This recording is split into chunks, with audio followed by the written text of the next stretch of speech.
Yeah, you froze, man. Okay, Let's give him a few minutes to get in here, man. Let me come back in. Man, last week, man, we had close to 1,800, Coach.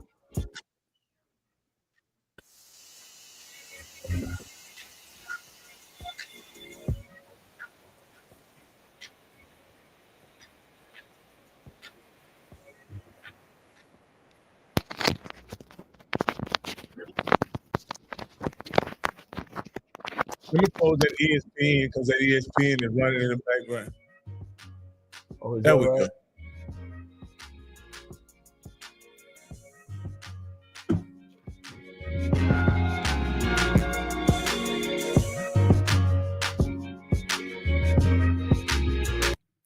Hey, I would like to welcome everybody to a very special edition of HBCU Coaches Corner. This is SIAC Championship Week. And if you don't know, we'll tell you the Clark Atlanta is playing Miles College. We've had both of those coaches on the show. Before we get into any of that, Coach, I got to ask you, how you doing, Coach? Man, it's championship week, Coach. You know, my blood is boiling, you know, because I'm used to these weeks. I don't know if I've won so many that it's just that time. I think it's that because I look. This is a very big week, man. It's a very big week for the Cole family. As you know, my brother is the defensive coordinator, which we'll bring on later, of those Clark Atlanta. Him with Teddy Keith, man, they're doing a great job over there, man. And I'm looking forward to talk with him tonight, as well as, of course, always you guys are my two favorites. Hey, Mr. Campbell, I got to let you. I know it was a tough weekend for you, Mr. Campbell. I know you want to say something about this tough weekend, and I'll just clearly step away and let you address the obvious. Well, listen, let me say this. I think what we don't do enough is give people credit. Let's give PV, Prairie View A&M, credit for playing the game. And they set the tone. And Coach, you know this. When Coach, you coach offense, but I know you coach defense too. What did the defense coordinator? Knock the quarterback out the game. That's right. That's an unwritten rule. Yes. And guess what? Prairie View knocked our quarterback out the game. That changed the whole game. So that's what you want to do. You want to put them on the ground. They put them on the ground. So my thing is, for FAMU, again, when you're trying to make these championship runs, and Coach, you know this, it's not just one player. It's all. So Coach, what do we have at this level? How many scholarships do we have at this level, Coach? 63. 63. So 63 men win a championship, not one. That's right. So my thing is for FAMU is, again, we've done what other teams have done, and we failed. So what I hope and what I expect them to do, they play Mississippi Valley, finish up strong, win that game. They've got the Classic against their rival, Bethune-Cookman, finish up strong. And then that last game, which is a pride game, because you do not want your streak to end in brag, because there's not going to be a lot of people there. And then you're going to really know what this team is about, because, quote unquote, they won't have anything to play for, Coach. Right. So you finish, if you can finish 8-4, you'll finish number 2 behind Jackson State, most likely. That's a successful season. That's not the season that we expected, but that gives you something to build on. But I'm not going to sit back here and disrespect Prairie View. And people know, Bubba McDowell, that's my guy. I'm a Bubba McDowell guy, 25, Miami. So what disappoints me, and I feel sorry, Coach McDowell talked about getting the right players on the field. My question, where was this team at the whole year, Prairie View? You made me look back because I picked you to be number 1. So the thing about it is, the Prairie View needs to look. Prairie View needs to look inside themselves and say, because see, this is the bad thing about Prairie. Now I'm going to take a shot at Prairie View. You bragging about you beating FAMU. Shit, you should have been bragging about beating Southern and Texas Southern and other, who they beat Grambling. UAPB. So you could have been in a position like we've been in. So don't sit back there, because y'all majored on a minor on that. Yeah. So that's what I will say to all these fan bases. It's okay, good. You beat FAMU. Grambling beat Jackson State. Look at what Grambling did. They beat Jackson State. What did they get them? That's good for the rivalry. But we playing for championships, Coach. That's right. We playing for championship. So yeah, you got that notch. You second school to do it. Congratulations. But in the end, you're gonna be sitting at home. That win should have solidified you having the home field advantage for the SWAC championship.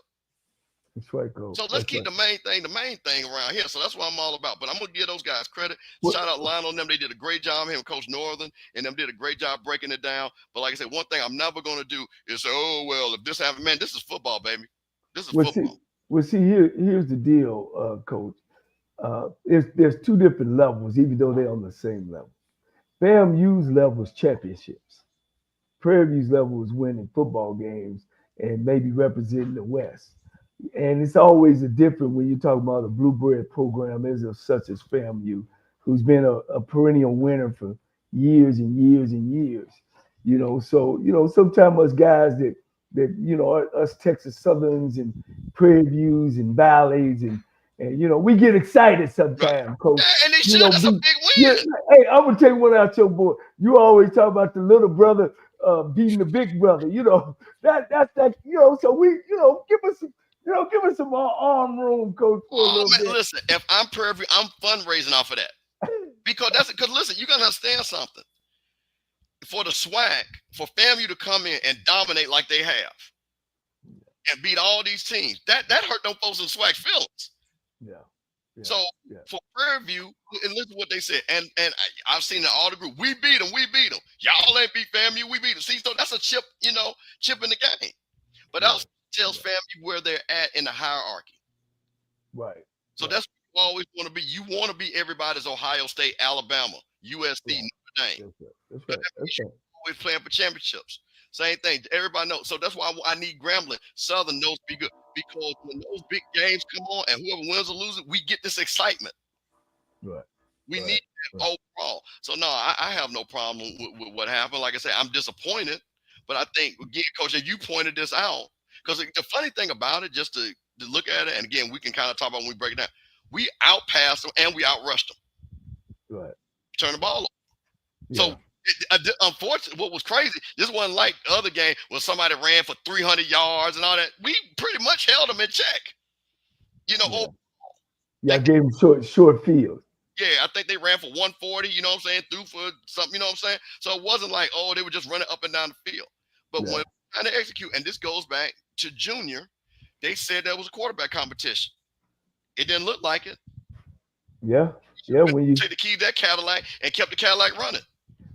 Yeah, when you the second streamer, man, you got to be up ready. Next guy up. Next guy up. But now I'm gonna ask you this here, Coach, this before we get into it. And Coach, your very special guest has arrived, so whenever you want to bring him in, you can. But I want to ask you this here, Coach, before we go. Have you ever had a team that was kind of like Prairie View that had these big ebbs and flows in performance? And as a coach, what do you attribute to those inconsistencies to? Fortunately, Coach, to be honest, either I was coming in that first year and getting my butt kicked, as opposed to coming in that second and third year and losing the games that I should have lost and winning the games our second year.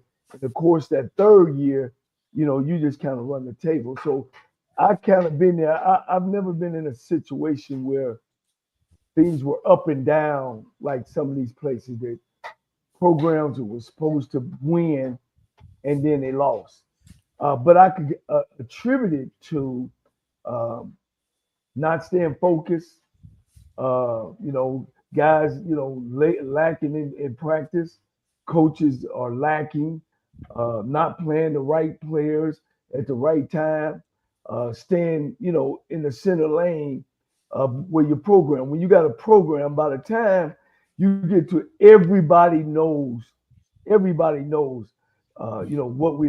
we dress, how we look, what we wear, if we shade, if we belts, But as coaches, you got to make sure that that's the standard. And when the players and the team buy in, and this is the biggest thing, Rocky, that means that you ain't got 100% buy-in on your team, from your coaching staff to the players. Yeah, and it's funny that you say that. because Coach McDowell has mentioned several times in interviews where and I'm assuming he's talking about the coaches. They had trouble getting the right guys in at the right time. Back when I used to play, players weren't checking themselves in and out the game.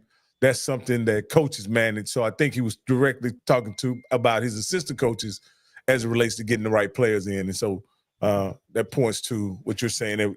There's a issue with buy-in and identifying who should be on the field. I can remember a time we had a wide receiver coach that can be in the bed before he clicked the lights off. And but he wasn't that smart. But my thing is, I didn't think we were teaching him the way he needed to learn. And and I'm asking why he's not playing, and they say, oh well, he can't remember the play. I said, well, damn it, put him rock on one side and wood on the other, and we're gonna call that streak. So when we look out for him, we're gonna say rock. He know to run that streak. If we say wood, he'll run the out. It's about getting the best 11 on the football field at the right time. It ain't about friendship. One of the things when I step into a program, that's my first meeting. I'm not here to like you. You're not here to like me. We here to win footballs and represent this university the best way we can. But how we gonna like each other is that you do what I ask, and winning football games will come together. But the guy I'm about to bring on, Rocky, I mean, he wrote the book on it, and it's a pleasure. I've been knowing him all my life. He actually changed my diapers and rode me on the bike sometimes. I remember he used to go to practice, and my mother used to make him take me with him, and I'd be on the bike, and then he'll drop me off at the cheerleaders where his old girlfriend used to be, and I used to have to wait there till he get through coming from practice. But man, without further ado, that I think one of the greatest coaches in college football, then, now, and today, is my brother, L.C. Cole.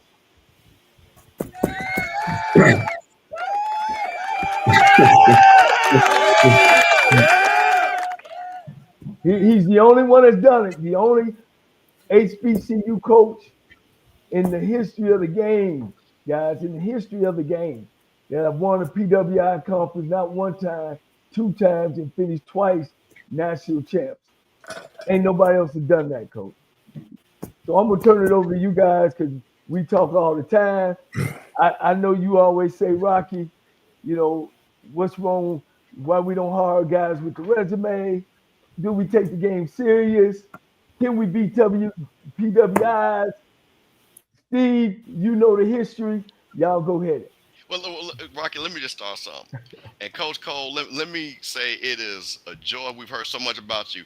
But let me just say something on behalf of the HBCU Coaches Corner. Your little brother loves you.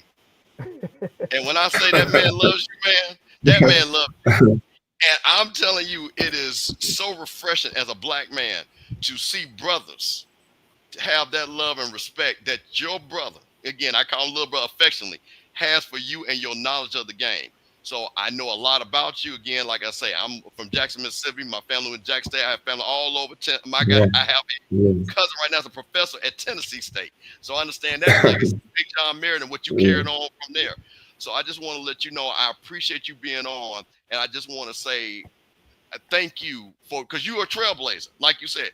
You have shown other coaches that, hey, this is the way to coach and this is the way. And I know that's the reason why Clark Atlanta is in this championship game. So I just want to start that off, and I'll let Rocky go ahead and start asking the question. I'll follow up. No, well, appreciate it. Well, I appreciate you as a coach, Coach Cole. But what I want to talk about is you as a player first, because that's how you got your start, right? Right. You were a guy who went to Nebraska when they didn't have very many black guys at all playing Division I college football.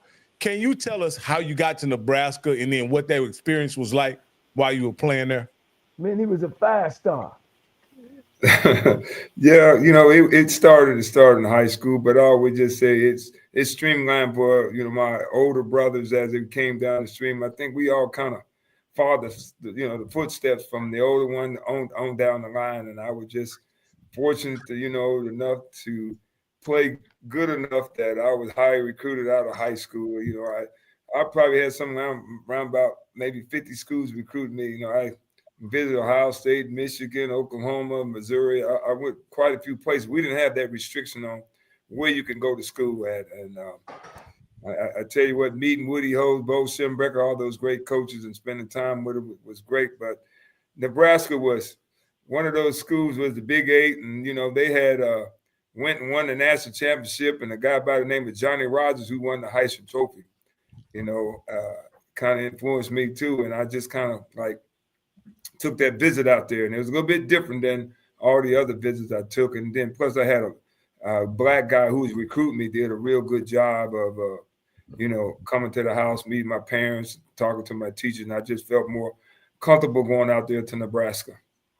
Hey, if he would have been coming out now, I wouldn't be on the show because we'd be rich.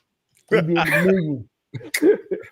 We'd be NIL. I'd be getting the NIL. Little brother NIL. Let me also ask you this here, Coach Cole.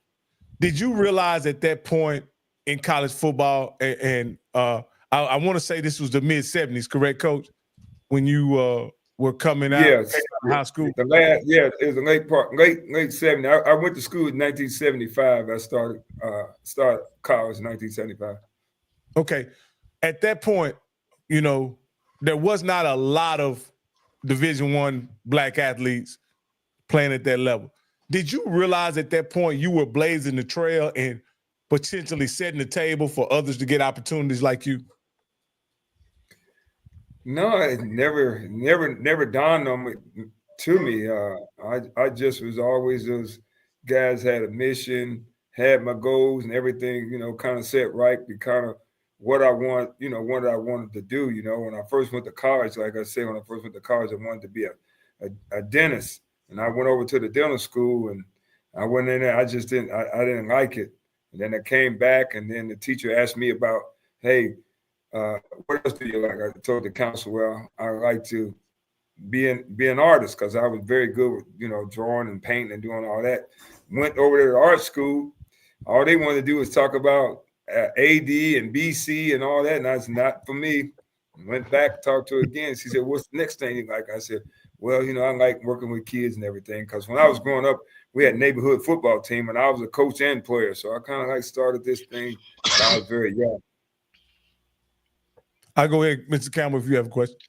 Now, Coach, I'm a big football fan, huge college football fan. Now, there were black people playing now, Rocket. It wasn't 1950. You know what I'm saying? This was the 70s. So there were a lot of people. The University in 1975, the University of Texas had 5 black players on the team. But let me tell you something. But the University of Oklahoma had all of them. And so and Coach Cole will tell you that.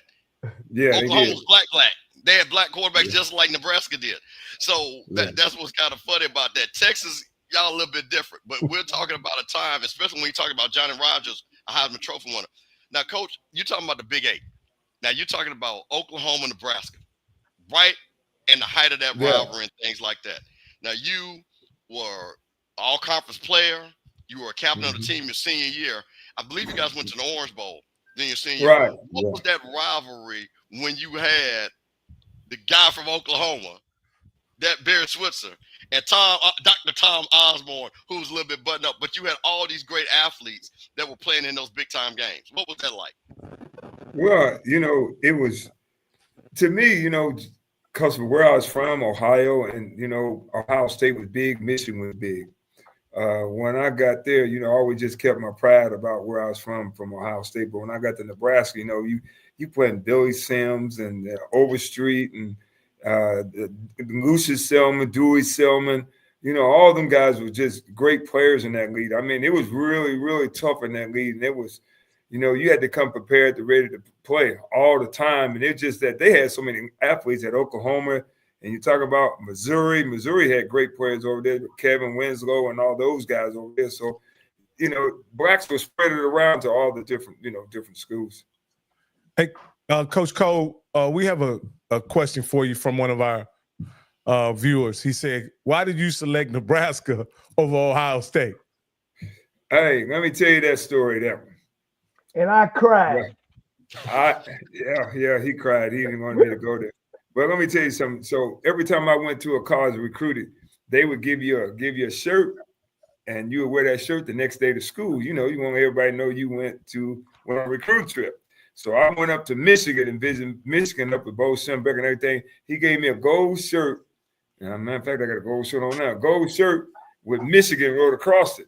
So I'm at school on that Monday, and now all of a sudden, a helicopter comes in and laying down on the school campus there. I didn't know, the school was just, everybody's running around going crazy because the helicopter landed down at the school. And then so when the helicopter came out, it was Woody Hayes. They flew him in. I didn't know anything about it. They just called up to my classroom and said that they wanted to see me downstairs in the counselor's office. So I just came on downstairs and, you seen security and stuff. And I all of a sudden they said, you need to go through that door. So when I opened the door and came through, I had that Michigan shirt on. He grabbed me right by my throat and lifted me off the ground. That old joker was strong. Lift me up, and he asked me, he said, what the hell you doing with that damn Michigan shirt on? He said, Bo Schembechler told you to wear that shirt? And I said, you put me down. I couldn't talk. And I said, you put me down. I can tell you. and then he put me down, and then we start talking. And we sit down there, and we went over everything. He was just talking about how, Akron produced rubber, Cincinnati produced Procter & Gamble. I just remembered all, Toledo produces glass. The state of Ohio produces all your raw materials, so why in the hell would you go to Nebraska? And he said, you just wait till you come to Ohio State. He said, you will never have to worry about nothing the rest of your freaking life.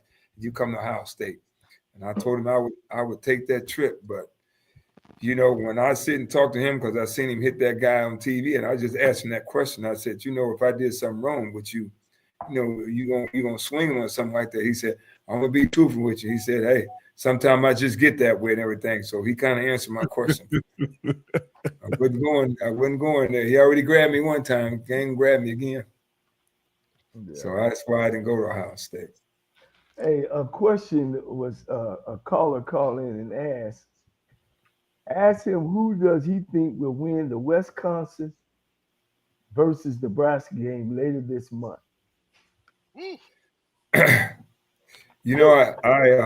I have to go with Nebraska. I think they just still in the process of trying to recruit. They got to recruit some more better players there. They don't have the same brand of players, that they used to have right now. I don't know. Sometimes I think the Big Ten might not have been a good choice for them to go to, but I understand about money. Everything's about money now. The Big Ten got a lot of money, more money than the Pac-12. So I just think they're in a tough conference right now.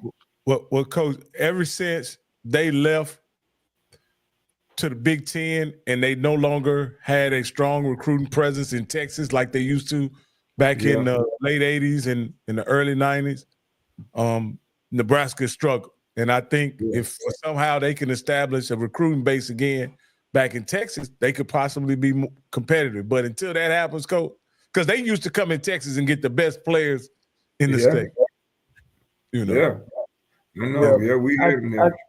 I think when they hired Callahan and he did away with the option, the speed option, the power game, and they recruited those type of interior kids and then got away from that and started bringing more skilled kids in. I think that was the downfall, because when you look at Minnesota and Wisconsin, those schools, Iowa, they still win. They might not be winning national title, but they still win. Yeah, I think you have a good point right there. When Callahan came in too, he lost a lot of us alumni people, because what he did is you couldn't even come into the football office. You had to have an appointment to come in the football office. You had to ring the doorbell to get in.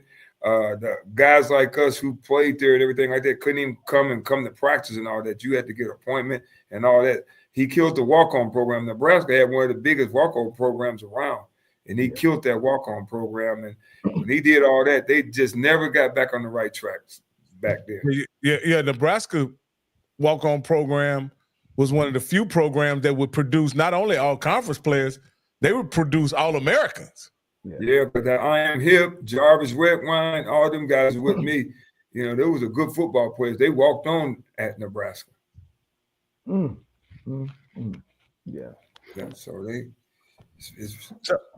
So Coach, tell us. So we kind of touched on you as a player, Coach. Tell us how a great player like yourself gets into coaching. Like a lot of they say great players don't necessarily make good coaches and this, that, and the other.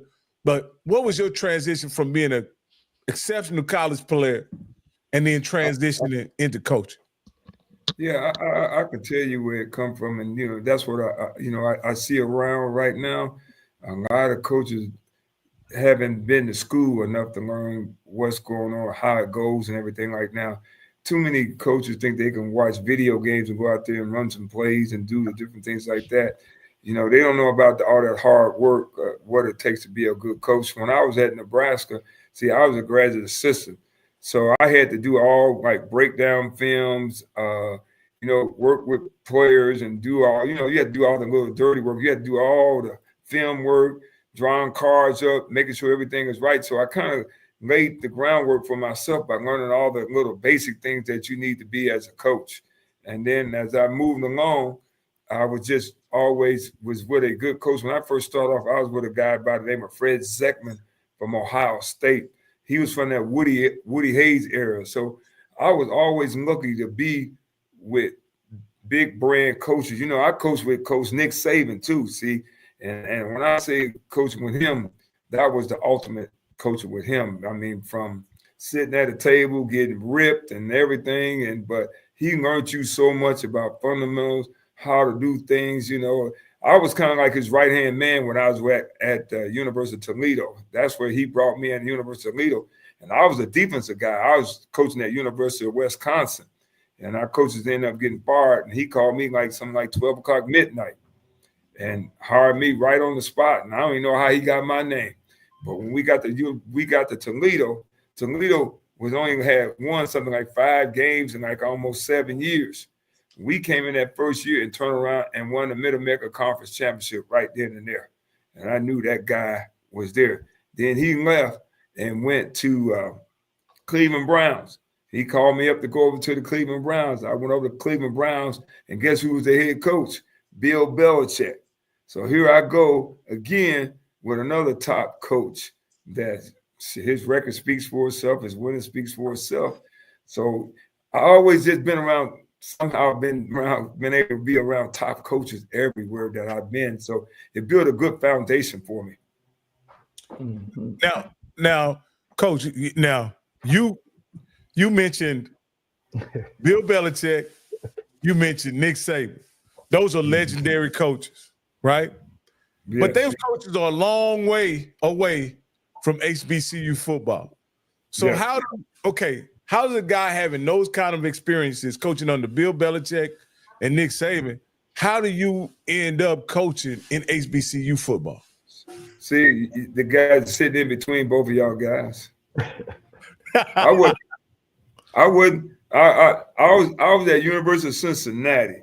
I was going to become probably the next head coach at University of Cincinnati. My brother convinced me to apply for the job at Tennessee State University. And, and then also I'm going to say who else. I'll tell you who else got me too, because after talking to him, I was at a convention. And I talked to, I hate that, what's his name? At the head coach at Grambling. Think of his name, because you have been in coaching about 20 years. Eddie Robinson. It was Eddie Robinson. Eddie Robinson. Because before I made that final decision to go to Tennessee State, me and him was sitting down the staircase, and I met him, and I was talking to him that, I'm thinking about, looking at a job at HBCUs at Tennessee State. He said, well, let me tell you something, son. At Black College, our field is 50 yards across, 100 yards that way, and we play with that same round ball they play with. I said, okay, sir. He said, you'll enjoy it. So what happened was then at Tennessee State, they turned around there, wasn't going to even bring me in. They brought me in after another guy had decided not to come in.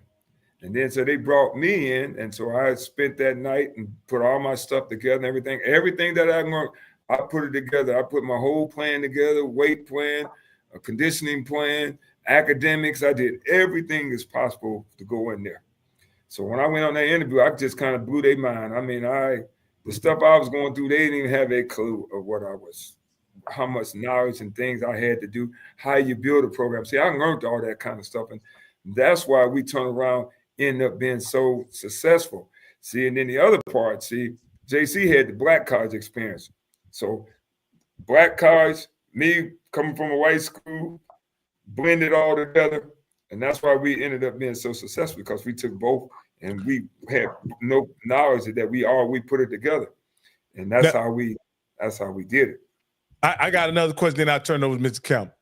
You say you got your first head coaching job at Tennessee State, correct? Yes. What made you hire this young upstart wide receiver coach out of Cincinnati as your offensive coordinator? Why did he get the job over some of the other people that you had coached with in other realms of coaching? Remember, you coached with Belichick, you coached with Saban. Certainly there were some offensive guys that you probably could have reached out to. What made you hire that guy over at the wide receiver coach over Cincinnati? See, one of the things is is a couple of things, but this first one I'm gonna say is because the first person that called me was my mother. And my mother says, I know that you taking your little brother with you. So what was I gonna say? No. So mama made me call. Hey, Campbell, he always do one, don't he? He always asks one, don't he? Hey, so my mother chimed in and called me on the phone, and then all my brothers and all that kind of stuff. But then after that, I was used to come to Houston to recruit. I recruited Houston from Dallas to San Antonio. That was my area, and I would always come and pick him up and take him recruiting with me around because he knew the areas and the schools and all that. And see, he was still a player. And as soon as he finished, he started coaching over there at Texas Southern. So he had a great guy that he was working with that was an outstanding coach. I can't think of his coach that coached him over there. But he spent that time with that guy. And that guy was a brilliant guy because that guy coached at the Pittsburgh Steelers. He coached pro and offensive coordinator and everything like that. See, so I knew that he knew about football. And then when I turned around and got to Cincinnati, I brought him at Cincinnati over to us to coach our wide receivers.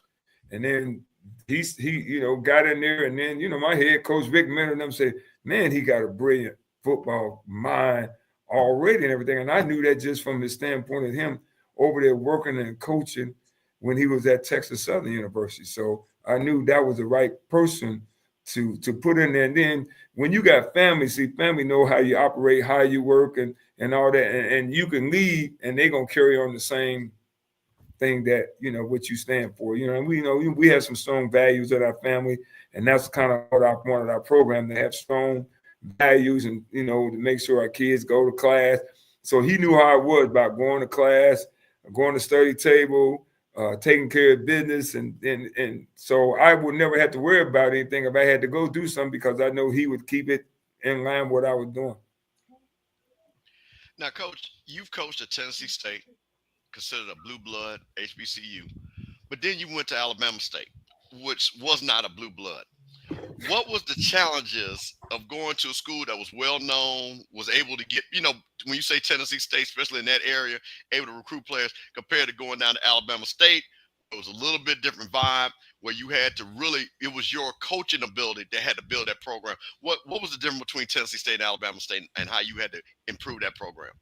Right. I think when you get a little bit farther south, when you got down to Alabama State, we had more resources than we had at Tennessee State. They wanted to move to Division I. A guy by the name of Donald Walker, this millionaire guy, he put everything together, and he convinced me that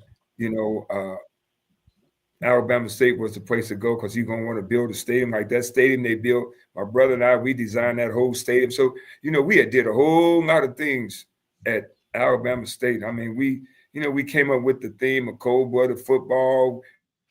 We had everybody coming to the game dressed, like you see in the white collars. We just kind of changed the whole outlook of how we wanted that thing to go. I mean, we had that school really going to people. They start tailgating. People start buying RVs, everything. And those people down south down there, they just bought into that thing, I mean, to the top. But see, when I was at Tennessee State, you still kind of fought the John Mayer era, Right. You know, that was always, you wasn't going past that a little bit. And see, I really honest would have stayed at Tennessee State. And the reason I'm saying that to you guys, see, I know how the guy at FAMU, why he left, I know him, good friends, and everything like that. When I was at Tennessee State, I only made $75,000 as a head coach. Johnnie Cole made $40,000. My defensive coordinator made $40,000. Man, we won them 2 championships for that stadium, 30,000 people, and never got a $1, one raise, no nothing. It goes to Alabama State. They turn around and offer me $140,000. Okay, JC 75, other guys. So it was the difference that you get rewarded. You bring that kind of money into a program and everything, like you should be rewarded. My thing was always, I wanted to make sure my assistant coaches, because I wasn't about money. It was about my assistant coaches, make sure everything was right with them. And that's kind of like sometimes what you run into. Now, you said something very important. I think this is very key. Alabama State is known to have one of the most amazing stadiums. Yep. At not only HBCU level, FCS level. It is great. I'm talking about this, as they say, it's not a bad seat in the house. That's true. What was your thought? And then, because I've been all through that stadium with the locker rooms, the easy access, the way I'm gonna tell you the concourse. I think that's just utterly amazing. What went in your mind when you saw this? Was this something to say, hey, you know what? I've been to other stadiums. It's inconveniencing for the fans, or inconveniencing for the players. What was your thought process when you start putting, as they say, pen to paper to kind of help the architects build that stadium? Yeah, when we came in, and really we was planning on having a deck on the other side too, and we wanted everything over there. The only change of plan of that stadium is that they put that football office over there back where we used to be at over in Hornet Stadium over there. We was going to put everything on that side over there. We was going to have an indoor facility. We was going to have a Black College museum. See, all the people don't know all this stuff that didn't get done after we left, but all that was over there. But we just kind of bumped into some situations. You bump into some situations where sometimes people don't want that. See, so we wanted the whole athletic part to change over there. So we wanted the indoor facility, a Black College museum. We wanted all that over there, but somebody came with a different idea and kind of switched some of that stuff and put some academic buildings over there where we was trying to push the whole athletic area to be on that side over there. Now, remember we flew out to the Jaguar Stadium and then down to Miami and seen they stadium. So we had meetings with stadium people. Yeah, we went around the country flying and looking at different stadiums and talking to different architects to design that stadium and everything like that. Yeah. And we also help. But it is a state of the art for Black College to have. It is. Yeah, remember we also was in on building the Titan Stadium in Nashville. Yeah, that was a part of before you left. See, right. See, that was a different part about it, Tennessee State. See, they came in, and when I first came in, they didn't want me to talk about keeping the hole and redoing that. When the Titans came in, the Titans convinced Tennessee State to go in with them and join in an adventure with them of that being part of your stadium. But to me, I just told them, I said, look here, I was up in Minnesota, a university up in Minnesota. University of Minnesota used to play at the Viking Stadium downtown, where the students didn't even come to the games and stuff because they had to travel down there, didn't really like it. It really wasn't that college atmosphere. So that's what I was trying to tell Tennessee State. You don't want to do that. You don't want the students get up early morning, got to catch a bus to go down there. They got to come back. That's no feeling. I said, you have to think about the feeling at Tennessee State when I got there. When that marching band come down the middle of the street at Tennessee State, that's Black College. Everybody's out there to watch the band, to march into the stadium before the game even take place. They don't even do that no more. That ain't even the same anymore. So it's just don't kill all that spirit that Tennessee State used to have. I mean, they had great spirit over there, but now it's Totally it's destroyed been it. totally destroyed. It ain't even the Yeah. same no more. Coach, Yeah. it's funny that you say that because, like I said, my first cousin is a professor up there, and I was explaining to him the history and what you're talking about. And I Yes. remember as a young child going up to Nashville when Jackson State played. You know that rivalry between Jackson State and Tennessee State. Yes. And I'm talking about, they say bring the city out. You talking about Yes. Nashville would be deep. And, and just the pageantry, like you're saying, what you're talking about, you will see the band come out the band hall and then make that left and they go over there to the stadium and everybody's just right there. You know what I'm talking about. Yeah. So Yes. when you lose that, to your point, and I literally went to a game where I had people, they had, the not the box seats, the club seats or whatever, and everything. And I'm sitting up here and I'm like, this is horrible. I'm at the Tennessee State game, and it's 3,000 people there. It's so spread out, and like you say, it's like when you walk to the stadium, it's like a mile walk just to get to the stadium. And they take the energy out of it by the time you walk in there. So, hey, they take your money on parking, shoot, $40. Take your money. So it's interesting that you said that. So, Coach, with that being said, what would you suggest to just HBC, because there's a lot of people, Jack State is talking about, hey, can we get closer to campus, even though it's kind of work for them and things like that. So when you're talking, or what advice would you give ADs now when they're looking, because a lot of these stadiums are now looking to try to upgrade and things like that. What advice, like the top 2 or 3 things you would say your stadium should do what? Well, I would say one thing, I would always talk about the teams. When I look at my schedule, and my schedule when I was at both schools, and I look at the schedule of how teams play now. Do you know that Tennessee State always played Jackson State, FAMU, North Carolina T, South Carolina State? We played all them teams. They don't play none of them. Them used to have 100 Black Man Classic. It don't even exist. Them teams don't even, that battle between FAMU, Jackson State, A&T, I could just remember on South Carolina State, Southern, we played all those teams. Now I look at that Tennessee State schedule. I don't even know who them teams are. They don't know either. That's why they don't come to the games, Coach. Hey, no battle of the bands nowhere, because the bands used to always come. Them teams don't even bring a band. They don't bring a band. Yeah.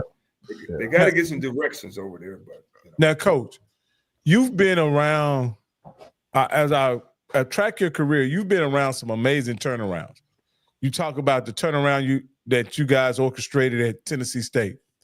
And then you took that same formula, and in a couple of years, Alabama State was in the SWAC championship, right? And of course, though you probably weren't part of the Texas Southern turnaround, I'm sure Coach Cole used either some or all of your blueprint in building that program. He was in Lane too. Oh, okay. All right. He was you guys were at Lane as well. Yeah. Coach, and now in 1 year, you've done like an express job with Clark. You forgetting about Allen. Oh, okay. Yeah. Yeah. Allen before Clark. The reason why you got that Clark job is because of the job you guys did at Allen. And then you guys have done almost like an overnight renaissance of Clark University. I was there. I had the fortunate situation of coming down there to see you guys practice, and it was a really enthusiastic, intense environment down there, even when you guys were having an inter-squad scrimmage.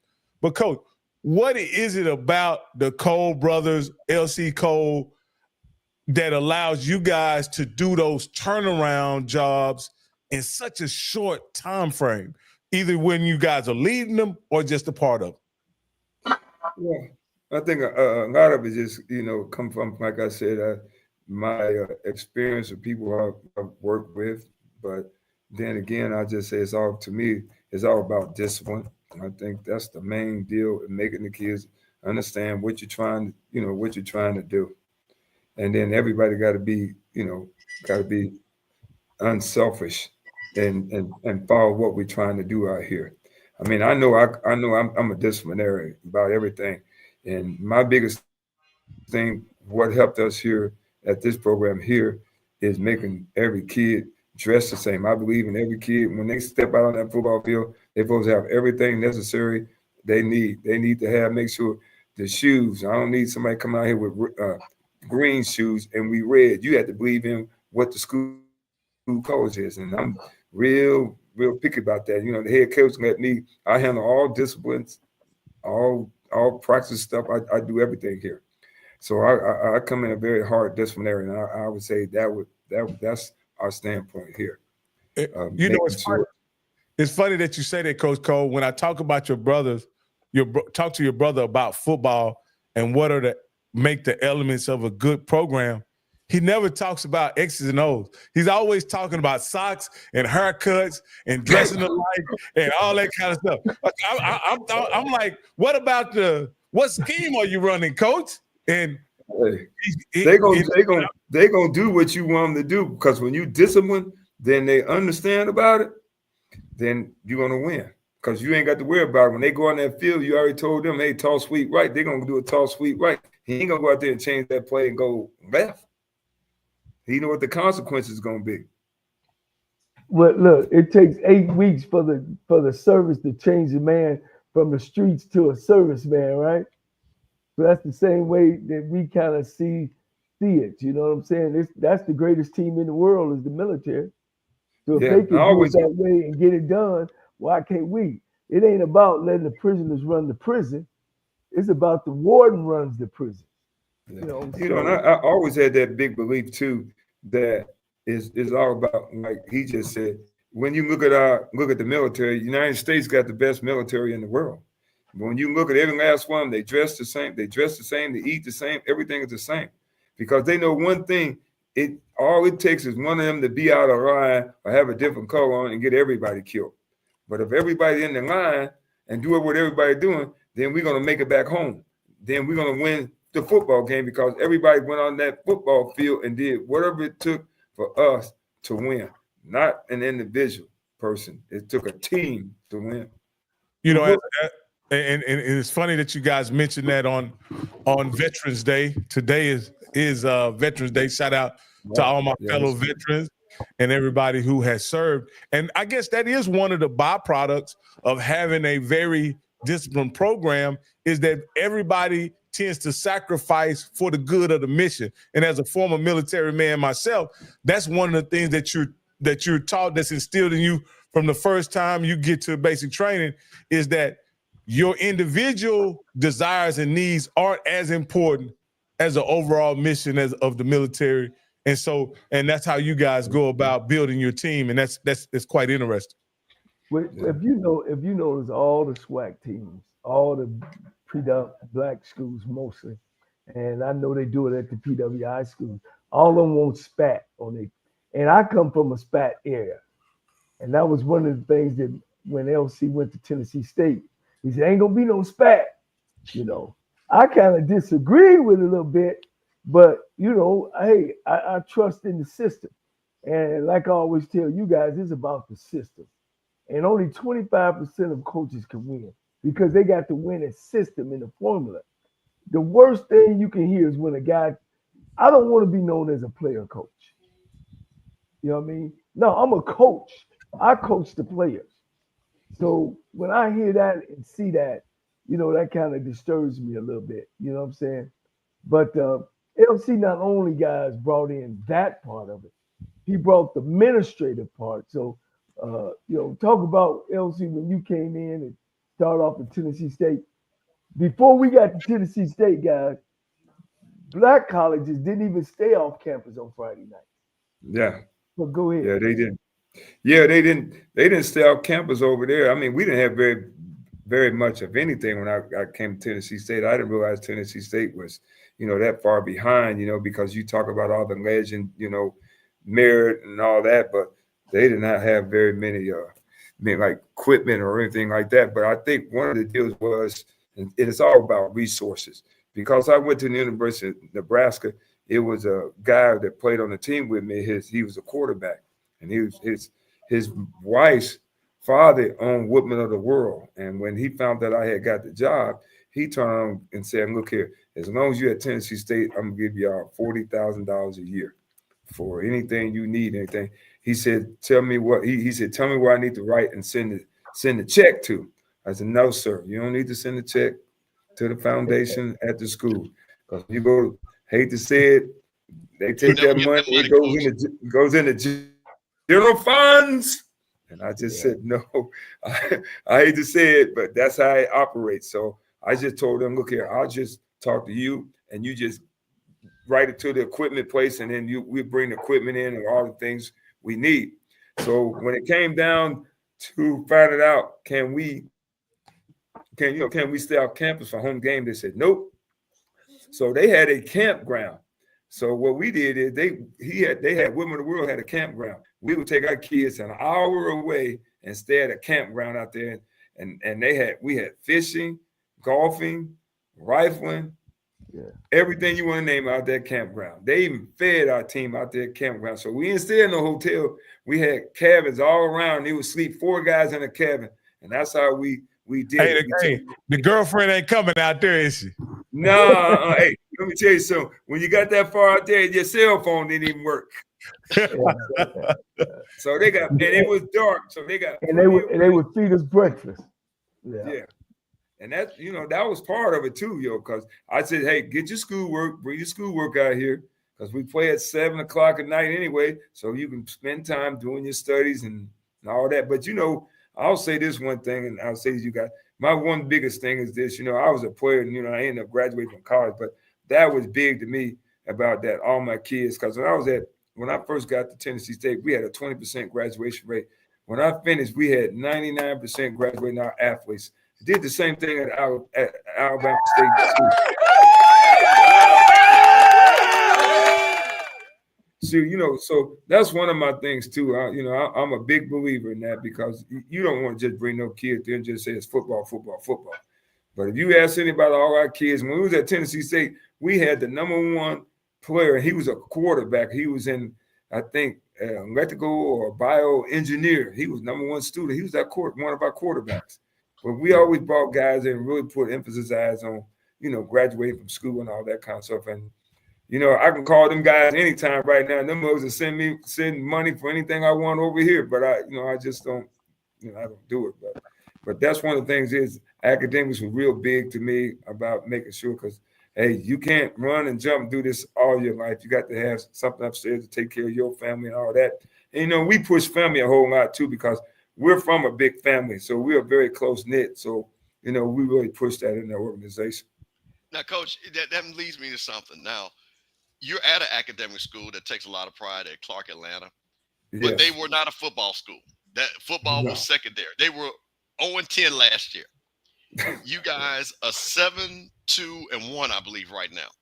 How has the campus and the administration embraced you all, where they can stick their chest out to Morehouse and to Tuskegee and those natural rivals that they have, that they now have a winning program when football has really been an afterthought at Clark Atlanta?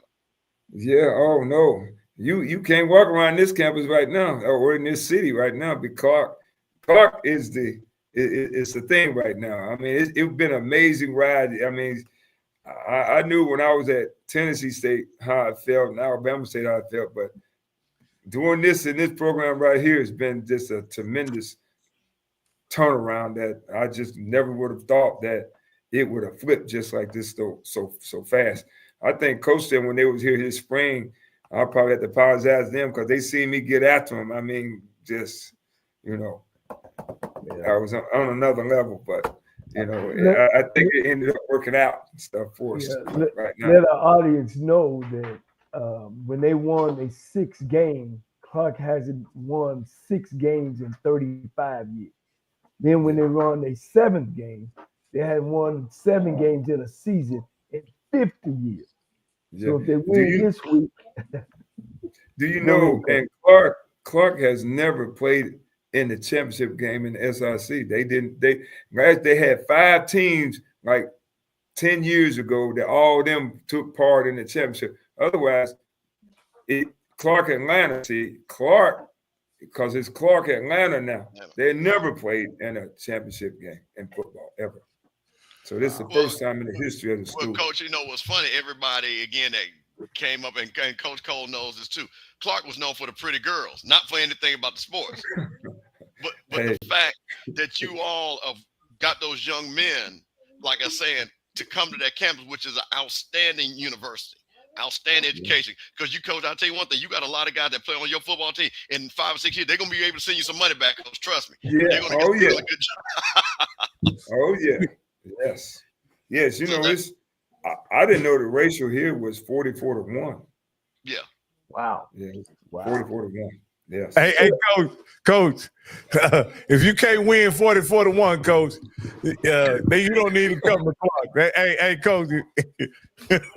Then you have Spellman right around the corner too. Oh yeah. Hey, Coach, you say you guys didn't have an idea that you guys were going to turn this around. Well, play this well, but you guys, when I visited you guys in fall camp, you guys, all you coaches, you, your other brother Steve, along with Coach Keaton, you guys were very confident you guys were going to have a pretty good season. And even if y'all didn't win, y'all certainly thought y'all would give them hell in the process. Yeah, you know, because what helped us out too is we did get some transfers, guys who left Allen and came with us here. See, in the spring, we didn't have all those, and I was feeling sick. I was like, Jesus, I don't know how good we're going to be. But when we got the kids that we had coached at Allen and understood how we had brought that from nothing to winning 7 games over there, going 7-3, this kind of gave you a little lift and a little smile on your face. And then all of a sudden, I didn't know it was going to just jump like this, but it jumped. And I guess the good Lord was with us. One of the things I wanted to get out, LC, is you coming from a Division 1A school, and most coaches that comes from Division 1A school to HBCUs fall flat on their face. I know you had me. I know you watched me through college. I knew you had some idea of a black college, but what was your mindset coming into Tennessee State, Alabama State? Kind of where it was, because you know that we know that these guys come to these HBCU schools, they don't win, and then they leave and they just bash HBCU schools. It seems like you didn't have that attitude. Yeah, and how many locker rooms you built in laundry rooms? Yeah, and that's what I think helped me out a lot too, because I think when I went to Tennessee State, I had to get my hammers and nails and paint brushes and all that kind of stuff and roll my sleeves up, because we didn't. I told you at Tennessee State, I was surprised that it was like that. And I guess that's why it just kind of fell on its face. Even our coach's office, we kind of repainted a red and blue stripe all the way through the coach's offices. We put up all kind of pictures and everything. We put all that to make it look like a football office. So when student athletes came in, they seen that it was a football office. You know, that's what I always just say. When I went to the University of Nebraska, I've been to USC. I've been around to different places. When you look at those white schools, they have the history of their school. They have their old coaches, bowl games, whatever. But you go to most black schools, you don't never see none of the history and none of that. So when you bring a kid in, what do you sell him on? Oh, he just walks in the office, but he sees nothing. I think about Tennessee State guys. Think about all the great players that played at Tennessee State that was drafted. Tujaw Jones, Richard Dent, Canterbrook. I mean, you go on and on and on. But I bet if you walk over there, I bet you don't see nothing on none of them. Nowhere in the building. Nowhere. Go to Alabama State. They got a couple of pitchers who played pros, but they have nothing of the caliber of old jerseys, helmet, how it started and how it went. I bet you couldn't find nothing. You can go around to a lot of the black schools and you cannot find it. Coach, I got more in my office right here than any of them got in their own place. Coach Cole, I want to ask you this, Coach, because your brother mentioned that you were really good administrator as well as a coach. Yeah. Why do you think? And you got to understand, I'm new to the HBCU space as a fan and covering it. Why? But it's apparent to me that they don't see football and big time as sports as a business, right? Because of they run things. Why do you think that those HBCUs were slow to adapt to the business of football and the business of sports? Not necessarily, just understanding what it could generate for the school itself. Right. I would go all the way back like this. And I mean, I know I'm probably older than both of you guys and stuff. But if you look at your white institutions, football built them places. They gave them popularity and all that. But what they did is they bought what athletes? They bought the black athletes. If you can go back and look at some of the old pictures, you can look at black colleges football games were always full. I can guarantee you. Go back and you can find some pictures. Everybody dressed nice and went to the games. That was everywhere. I mean, every black school you want to know that's the way it used to be. Like you said, you look at our stadiums right now, they are empty.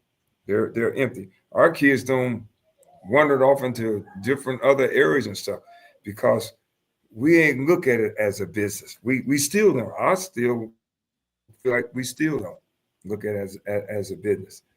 I think we're trying to go be something we're not. And I would just say that to some of the black schools that don't wander off into other divisions when we can have a great division of our own. If you don't build your own foundation, what you expect that the kid's going to do?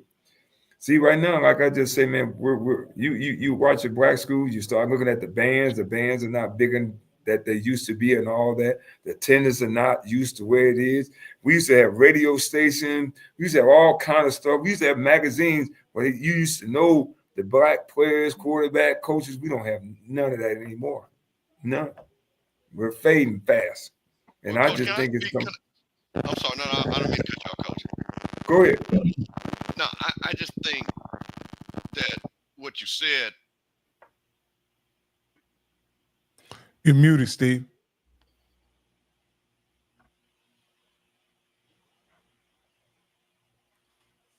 Yeah, you got a shortage, buddy. Still. Yeah. Your headset may have went out on you.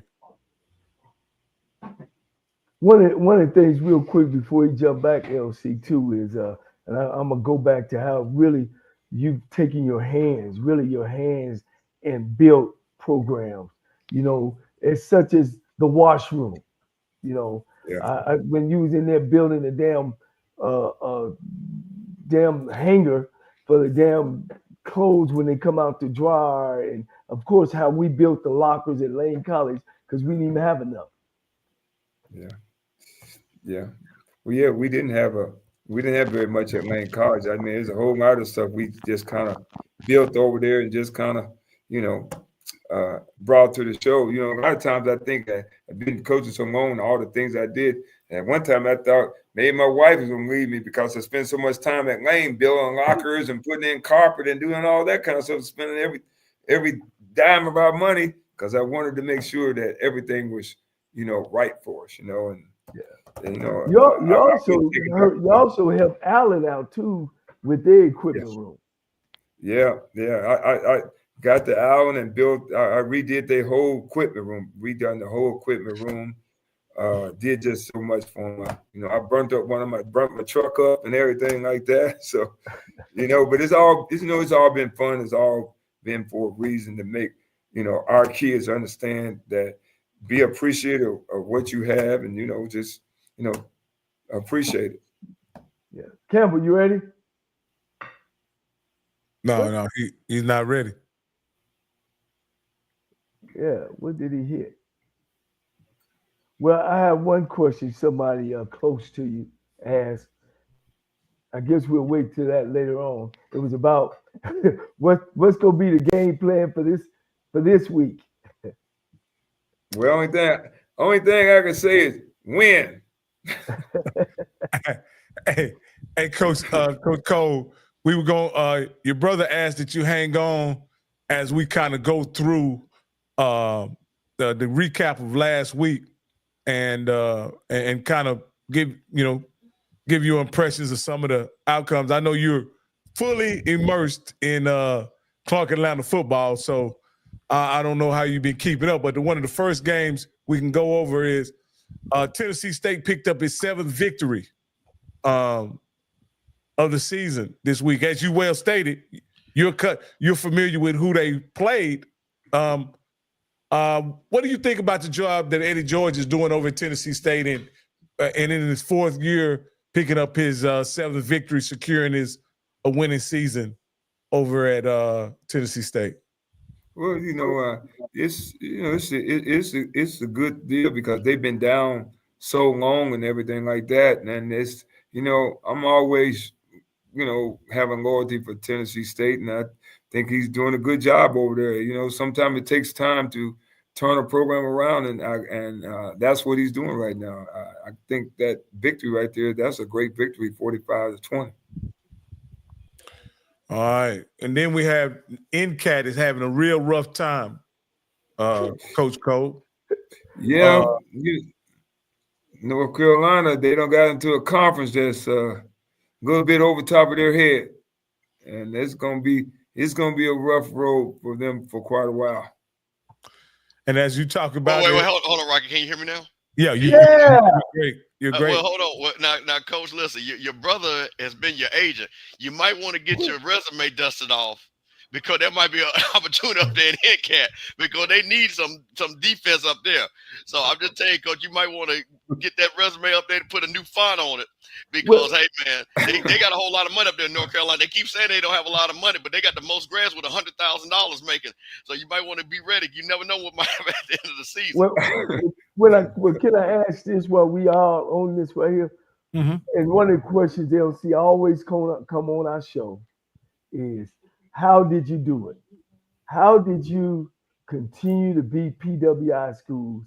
I think in 2 years you went 20, 23-1, something like that, 21-1 of beating PWI schools, and your Florida A&Ms and your Jackson States and you beat Jackson State 5 years in a row, something like that.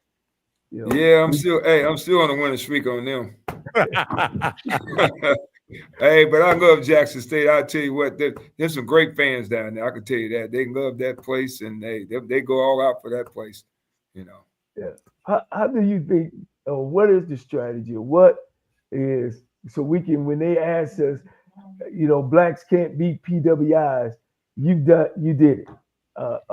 Convincingly, easily. I know we were averaging about 45 points a game in OVC. What you think your strategy is? Like I would just say, I have a smart football mind. I think you hire good coaches, and you go in there with a plan. I mean, I think it's anything in life. If you plan right, study right, get the game plan, and get the right players in there, and make sure that they're following, what you're trying to do, then you're giving yourself a chance. When you go in there you got to understand about when you play them schools. Hey, they don't got every film on you, everything about you. See that they probably know when you wake up and when you go to sleep, and that's what you have to do. If you're gonna be in this business, that's what you have to do. You can't just get up at 10 o'clock and think you're gonna go in the office and then you're gonna beat somebody. You got to get in the morning. You got to burn that clock. I haven't even slept. I don't tell them people though, but I ain't even slept because I've been concerned about this game. I was in this office at 1 o'clock last night, and I was here 5 o'clock this morning because I'm going to figure out a way to win this championship and bring it back here to Clark Atlanta. Okay. Coach. All right. Yeah. What'd you say? The field is 50 miles wide and 100 yards long? 50 yards wide, 100 yards long, even when you play white schools, huh? That's right. Same thing. Play with the same football. They just got a little more money than I do. A little more? A lot more, excuse me. Hey, Hampton is having they're not doing as bad as A&T, but they are having a time themselves beating those teams over there. And they got spanked by Townsend last week. They got an interim coach. They got an interim coach there, don't they? Yeah. Yeah, I know Trent Boykins. He took over behind me in Lane College. Yeah, I know him too. Yeah. That's but that's what I'm telling you. See, you get into how do you go into a season with a interim coach? That's what we talking about. Why not they just turn on and be seriously? Because if I was a football player and you brought an interim coach in there, I mean, what loyalty are you? What are you telling me? You really don't care about what we're doing here? No, get a coach in there, and that's going to be here. That's going to spend some time with us. Just think about the interim coach. He may be trying his hard, but then again, what about the other coaches in there? Everybody ain't on board because he didn't bring them guys there. And so you got to bring people in there who you think is going to do the right thing for you, and y'all going to stick together and work this thing out. But sticking an interim coach at Hampton used to have a great football program. It's gone to the wayside.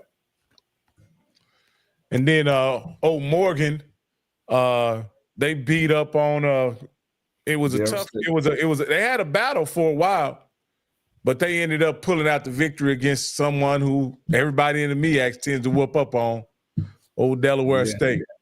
Yeah, that's the bottom of the barrel right there. I just remember I coached at Morgan State. Delaware State used to be top of the MEAC. Really? Yeah. Delaware State used to be at the top of it. They used to battle FAMU all the time. And Coach, this was the game of the week for the MEAC. This was Howard versus South Carolina State. South Carolina State was coming off a massive victory against North Carolina Central. They were able to keep it up by keep up their great season by traveling to Howard and getting a victory in convincing fashion. What do you think about the job that Chennis Berry is doing over at South Carolina State? I know you worked in that area when you were at Allen. Right. Did you get a chance to you coached against Chennis Berry, didn't you? Yes, I did. He's doing it. He did a great job at both places over there. And then, he don't have very much resources at South Carolina State, but he's done a heck of a job over there, and he's a heck of a coach. I believe that they're going to win the Black College National Championship. Wow. Uh-oh. Hey, Coach, you better watch it, man. Listen, these Jackson State folks may have been routed. They are upset. They are fired up. Hey, they're going to get routed. Make sure you got your Twitter locked down, Coach, because they are. Now your brother's over there trying to get an analyst job over there at Jackson State, so he's on their good side. But I'm going to tell you something. It's going to be the same way when Dion was at Jackson State. South Carolina State going to beat him. Ooh, boy, I tell you. Hey, Coach, let me ask you this. Chennis Berry was a hot commodity last year after what he did at Benedict, right? Yeah. They were like, at the time, I want to say Coach Campbell may have known, but there were at one point there were 6 openings that we knew of the 20 Black College Division I teams. There were 6 openings, I believe.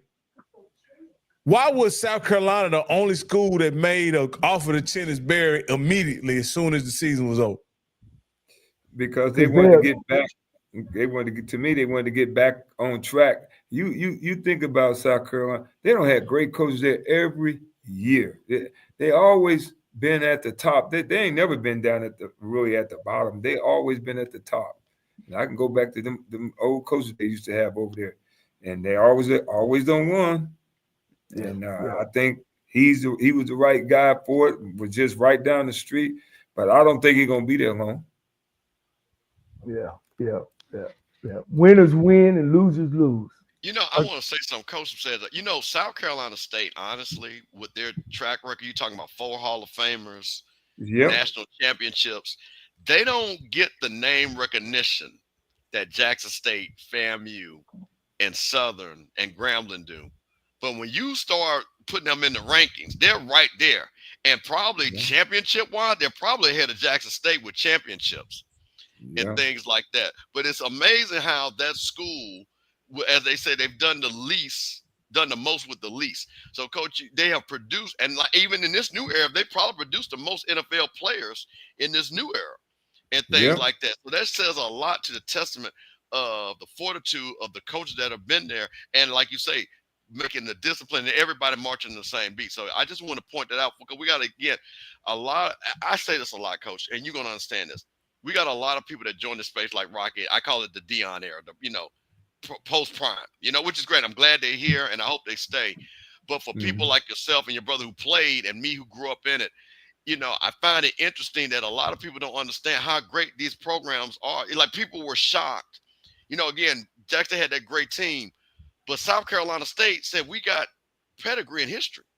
We win championships. So for them, they weren't shocked. You know what I mean? They when you have this kind of like the Alabamas and again, the Ohio States and the Nebraskas, it's something about when you play for those schools, that spirit just comes and those old players come in and say, hey, listen, this is the way we do it. Like you said, you went to Nebraska. How many of those players before you say, hey, this is the Nebraska way? And then you pass it along. Then Turner Gill and those guys came after you, Mike Rozier and those guys. And then they passed it on.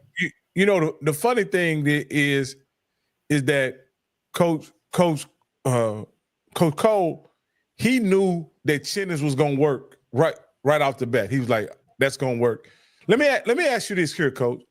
Do other winning coaches, can y'all identify other winning coaches?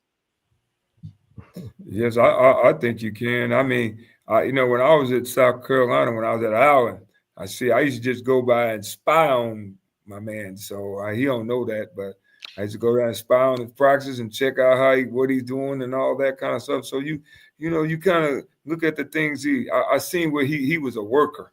That's one thing. He was a worker and he was a disciplinarian. I just remember went to one of the football games and I'm sitting at the football game and one of the kids turned around and go hit a kid in the back. Man, he turned around and told that kid, get off. He told the police officer, get him off the field. Get him off the field. We don't play football like that. I said, wow.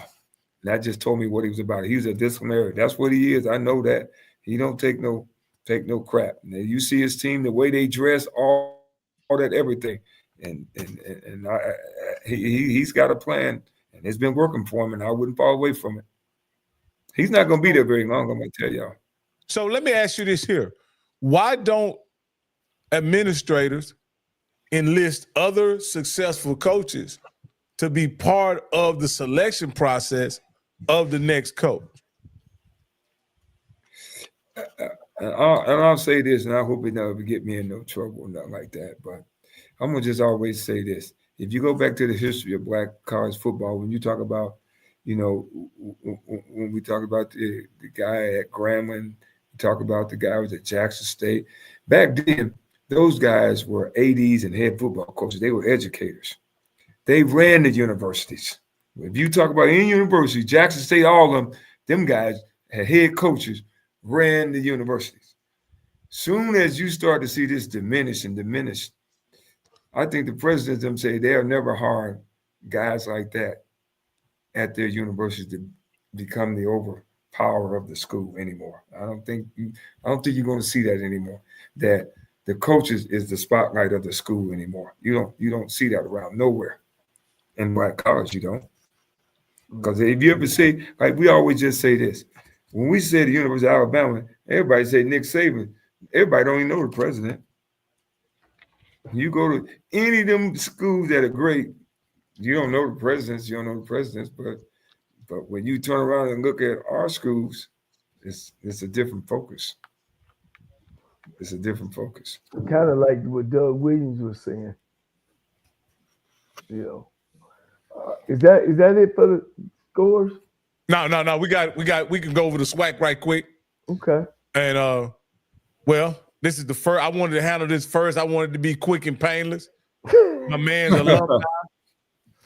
My man's alumni lost to Prairie View but he's really taking it well. If you saw the open of the show, he's really taking it well. He understands that FAMU has had one hell of a run the last 4 years. And Prairie View, even though they beat FAMU, they still gonna be at home on December 7th. Well, And Coach, so they done lost a great coach now. Coach, let me ask you about that. How you guys coming into Clark, you've come into Tennessee State, you've come into Alabama State, you've been a transformational coach. Where some things they left you, some things a lot of times they left you nothing. What do you say to a person like Coach Colsey, who has come in? Because Willie Simmons, like you said, you know Coach Simmons, who will be a legend at FAMU.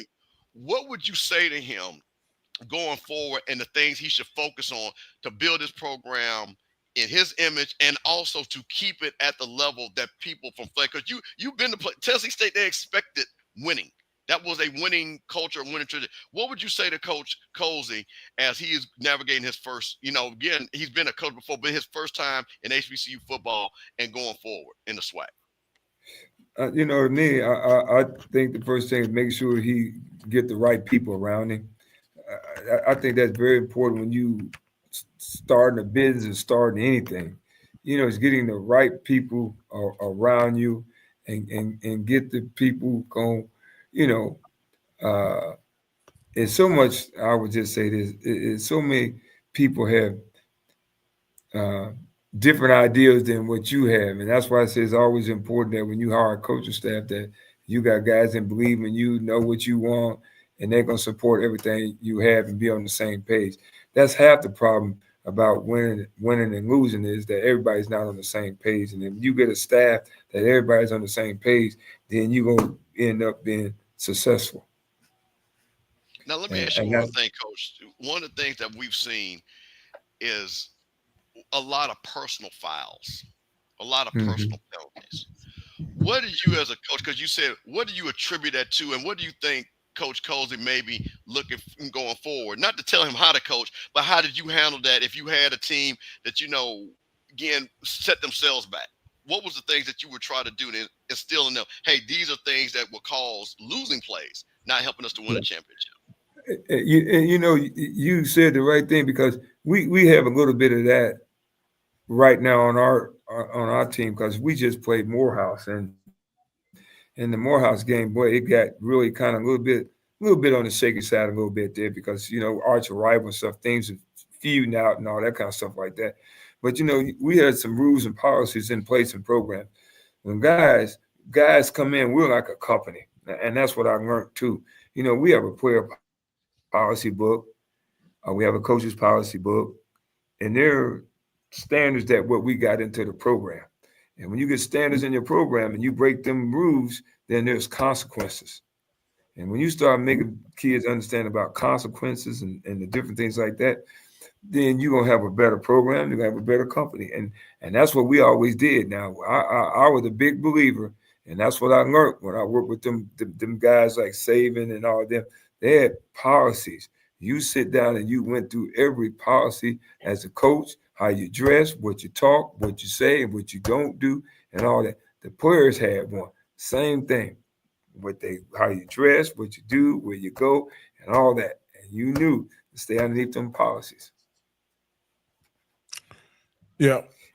Now, let me ask you this, Coach, and we're gonna move over to, because the Mississippi Valley Jackson State game went the way we thought it would. The Alabama A&M UAPB game, we thought it would be more competitive, but I think everybody thought the better team was Alabama A&M. But this game right here, the Southern Bethune-Cookman game, you guys beat Bethune-Cookman, right? Yes. Are you surprised to see that they took the team that will eventually play in the SWAC championship to overtime? Are you surprised at that? I didn't think it was going to be that. I didn't think it was going to be that close. I think sometime they must have took them just lightly or something like that. That was amazing when I seen that score. Bethune-Cookman could have won the game, and I was surprised when it came that close. But Southern probably ended up just taking them too lightly and stayed in it, and that can happen to you now. Coach, I'm gonna be perfectly honest with you. It didn't surprise any of us that the game was close, because if you watch Southern the whole season, they've been playing with a monkey tail, a rabbit's foot, and a pig ear in their pocket the whole season, and they've been skating through each and every game. Wouldn't that be a fair assessment, guys? Yeah. The question LC was asking me too, and how would you answer this? Have you ever coached an up and down season when you was a head coach? Or and what was the question you asked me? Well, what I was saying is, we were referencing Prairie View, Right. and Prairie View came in with high expectations. They're not a traditional winner, but they came in with pretty high expectations, Coach Cole. But they haven't been able to sustain any level of excellence or consistent play. They've had ebbs and flows where they've beat some teams, they lost some teams, they beat some really good teams, they lost to some bad teams. And I was just asking Coach Cole, have you ever had a team that performed in some situations but really wet the bed in others, and then would perform in other situations and really wet the bed in others? And what was that? What can you attribute that to as far as a coach? Why would you have such inconsistency in play for your team? That one would be new on me, because we always stepped into programs that ain't never had any situation like that. We were always going up. I told him, LC. I told him, man. We ain't never done that. Yeah, we always went up. We never went up, down. If you go to my Tennessee State, when we first came in there, they was getting beat by 50 points, but we seen that we started playing and we started getting close to winning, and we knew we was going in the right direction. And then we went out and just recruited the right pieces the next year to come in the place where we needed those spots replacing, and then we just took off. So I never been up and down like that. I think that comes from, you the coach, you got to put the right pieces and the right players on the football field. You can't, that's coaching. When you doing that right there, then that's coaching, because you got to get them mugs up and get them mugs to going. And it's funny that you say that, but that you got to get the right players in the game, because that's what Coach McDowell mentioned on, was it 2 SWAC calls or 3 SWAC calls? I know 2, he said it, but he said we having trouble getting the right players in the game. I mean, you the head coach, and I don't know why he's saying that. Everything. I'm the head coach. And be the right people in the game. My neck is on the line. I'm the head coach, and that's you've been through a spring. That's why they have football. They have spring football. You come in the summer. You evaluate your players and you put the right ones on the field that can win for you. The ones that can't win for you, I'm sorry, you need to find you another place to head on. Recruiting is so advanced now with the portal and everything. You can put anything together these days. That's why I'm kind of sad about Mississippi Valley. Mississippi Valley should have better players. It was 300, 400 players or whatever is still left in the portal. You can find some players. Well, Coach, let me ask you that. But, do you think, and I've talked to a lot of parents and a lot of coaches, well, a lot of these players think they're better than what they are. Oh, I agree. Portal. So I think for Valley, guys that should have said, let me go to Valley and have an opportunity to play, felt they were above Valley. That Valley was beneath them. I think that had a lot to do with a lot of these players, because I even heard that where Florida A&M reached out to a couple of players, and because it was a quote unquote black school, which kind of was going to what I was going to allude to when we were talking about recruiting, that no, I can't go to Florida A&M, which would have been a better opportunity to some of the schools that they ended up going to. No, you're right. You're exactly right. You're right about that. When you that's go so right. into that home, when you go in that home and you come from a losing program, which we've done in several situations, you got to go in there and sell yourself. You got to put them rocks on behind what I got behind me. You got to put your suit coat on. You got to come in there and speak the language and talk why and learn everything about your university. You know, everything good about Valley. You could go in the house and say, look, we got the Hall of Famer Jerry Rice. We got Willie Totten, who still owns NCAA records. You know, let me get them on the phone. Hey, Willie, how you, blah, blah, blah, blah. Jerry, you know what I'm saying? You got to sell yourself. You can't, you got to believe that you're going to get it turned around. Tell them to call me. I'll get it fixed for them. Hey, Coach Cole, I want to ask you this, Coach, because you said you brought players from Allen that had performed for you at Clark Atlanta, right? Dennis Berry, coincidentally, took players up to Division 1A with him from Benedict. All right. Yep. And let me frame this up for you. We've had a number of Division I schools tout how many Power 5 and Group of 5 transfers they've signed and are currently on their roster. But I don't think any group of players is outplaying those group of guys that are playing for Dennis Berry right now that were D2 guys last year, now on the D1 level. Coach, make it make sense for me as a layperson. Why is it a D2 player outplaying those guys who came from Power 5 and Group of 5? Because I think them guys want to show people that they overlooked them. They overlooked them, and now they want to prove that point to them that, hey, you should have took me. You know, you look at some of the players we got on our team. Them players we got on our team should be Division I level. We got some receivers, quarterbacks, and all them putting up great numbers, buddy. And them mugs is super football players.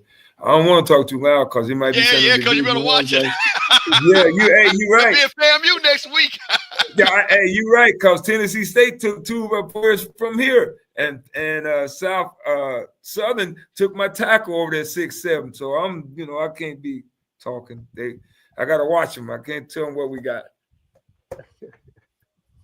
So no, but what I'm saying is, why do you think the D2 transfers in some cases are working out better than the Division I or the Power 5 or Group of 5 transfers?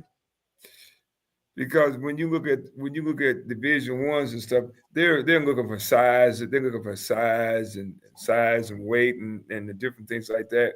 Yeah, I think the Division II players, I think a lot of them, they got them chips on their shoulders and feel like they should have been at that level.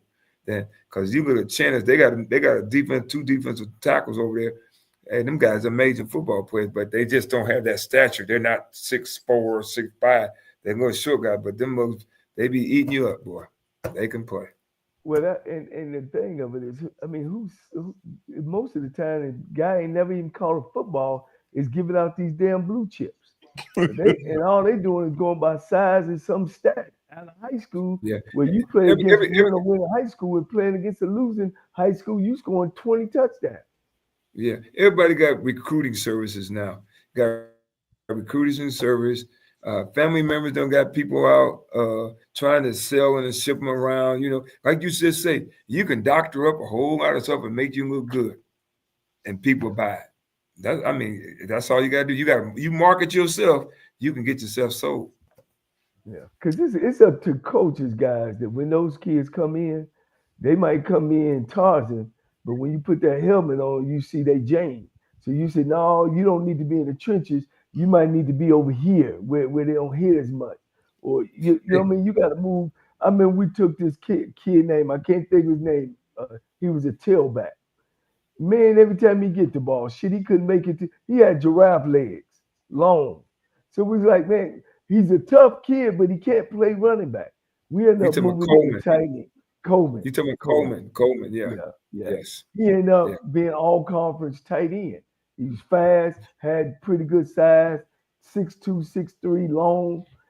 You know, all that's coaching.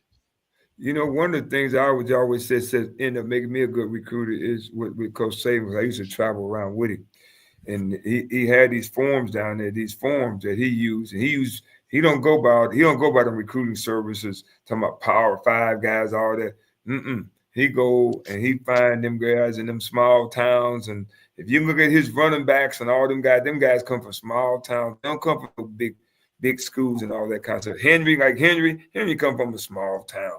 And you look at his players. So, but what I'm getting back to, so I have this form right here. I sit down, I watch the whole film. I don't watch all them highlight films with all the music and all that kind of stuff and everything like that.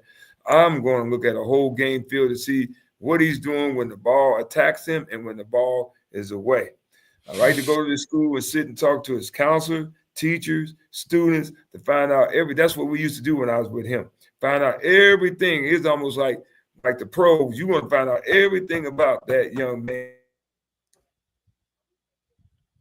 before you bring him into the program. And if you do that right there, you're going to end up being successful. And I've always been like that to sit down. And I ain't say I was 100%, but I've been doggone pretty good on the ones that I don't picked up, about the character and all that kind of stuff. So you have to do a good job of recruiting and all that kind of stuff. Well, Coach, that's the main part. Coach Saban always talks about traits, and he's not really talking about height and weight and stuff like that. Yeah. He's talking about football traits. How hard you willing to work? What do you do when things get tough? Those kind of he uses the term, I may be messing it up, football character. I don't know if that he uses some type of term like that. It's that we need kids with good football character, meaning that are they willing to compete every day? Will they compete every day? Will they shy away from competition? Well, the biggest thing is work ethic as well, and how committed they are to the game, and they look for because he loves football, things like that. Right. What's his family like? You know what I mean? Right. What's his when you have small shoulders? Yeah, when the season's over, do that young man continue on keeping himself into that form, in that shape, or when the season's over, he's I'm doing something else, And we always, when I was with him, we always recruited, out of high school, it was always a double player. Did he play baseball? Did he play in other sports? That tells you about a young guy who's a double sports guy and all that kind of stuff. That tells you a whole little bit about that young man. Hey, Coach Cole, we got a couple games from last week we got to finish up and go over. I know this place right here is near and dear to both of you guys. Grambling was having a really tough season this season. They were at the bottom of the East. Bottom of the West before this game. And somehow they pulled out a victory against Alabama State. What do you think about this outcome? Yeah, I thought Alabama State was going to win the game because I seen them at the Magic City Classic, and they looked pretty good then. And then I see where, Grambling they've been struggling and everything like that. And I don't know why they've been struggling. I know Mickey Joseph very well because I hired him as a coach when I was at Alabama State. But that was a shocker. It was.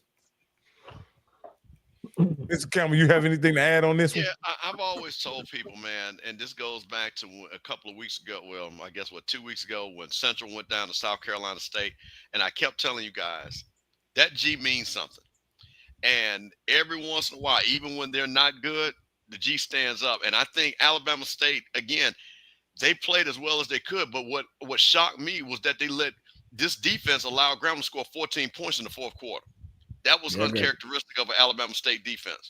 Usually when they kind of get ahead, at the time, it was 23-10 that they were winning the game. They were 23-10 going into the fourth quarter, and Grambling comes with 14 points unanswered.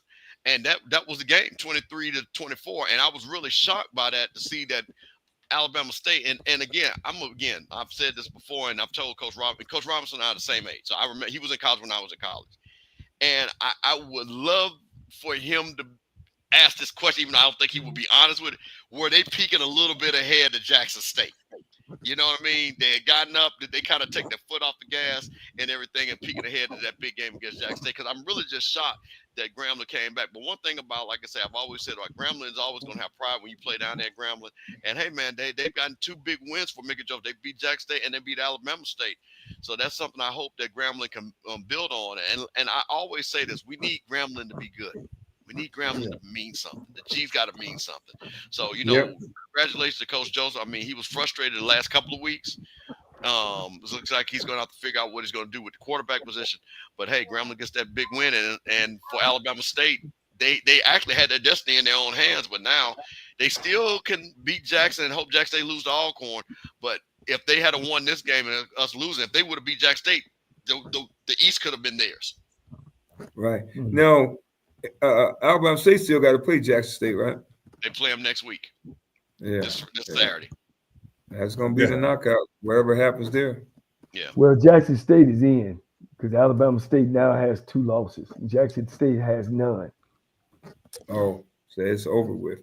Yeah, well, Jackson State, what happened is they have a slim chance if Alabama State wins and Jackson State loses to Alcorn and Alabama State. I don't know who Alabama State finishes up with, and they went out. Then Alabama State finish up with Prairie. Do they finish up with Prairie? I'm not sure. They finish up with Tuskegee.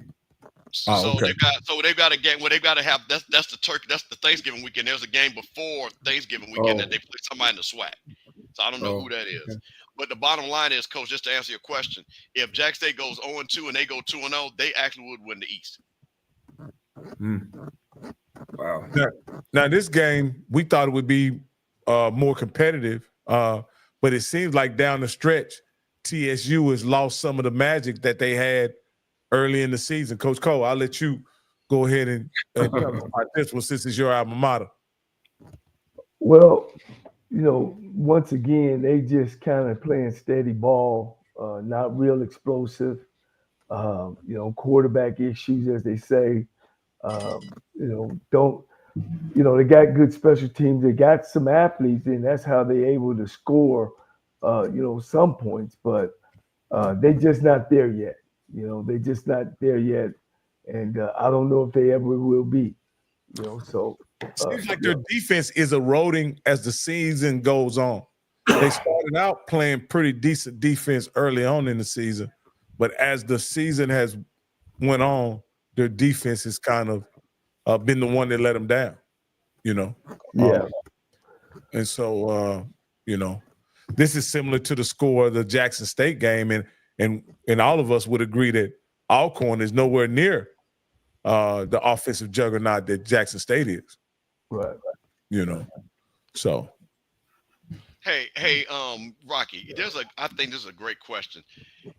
C Logistics wants to Coach Cole. How important is weight training program to his team success? And the reason why I want to ask that question, because at the lower divisions, there are less research. You don't have the fancy weight rooms and things like that. But how did you overcome that to make sure that you had a, as they say, tournament tough team, based off of weight training and things like that? You hit that right on the hour's point. That's one of the things I should have brought up too. When I first got the head job at Tennessee State, I went hard the best strength coach, and I got him from the University of Nebraska.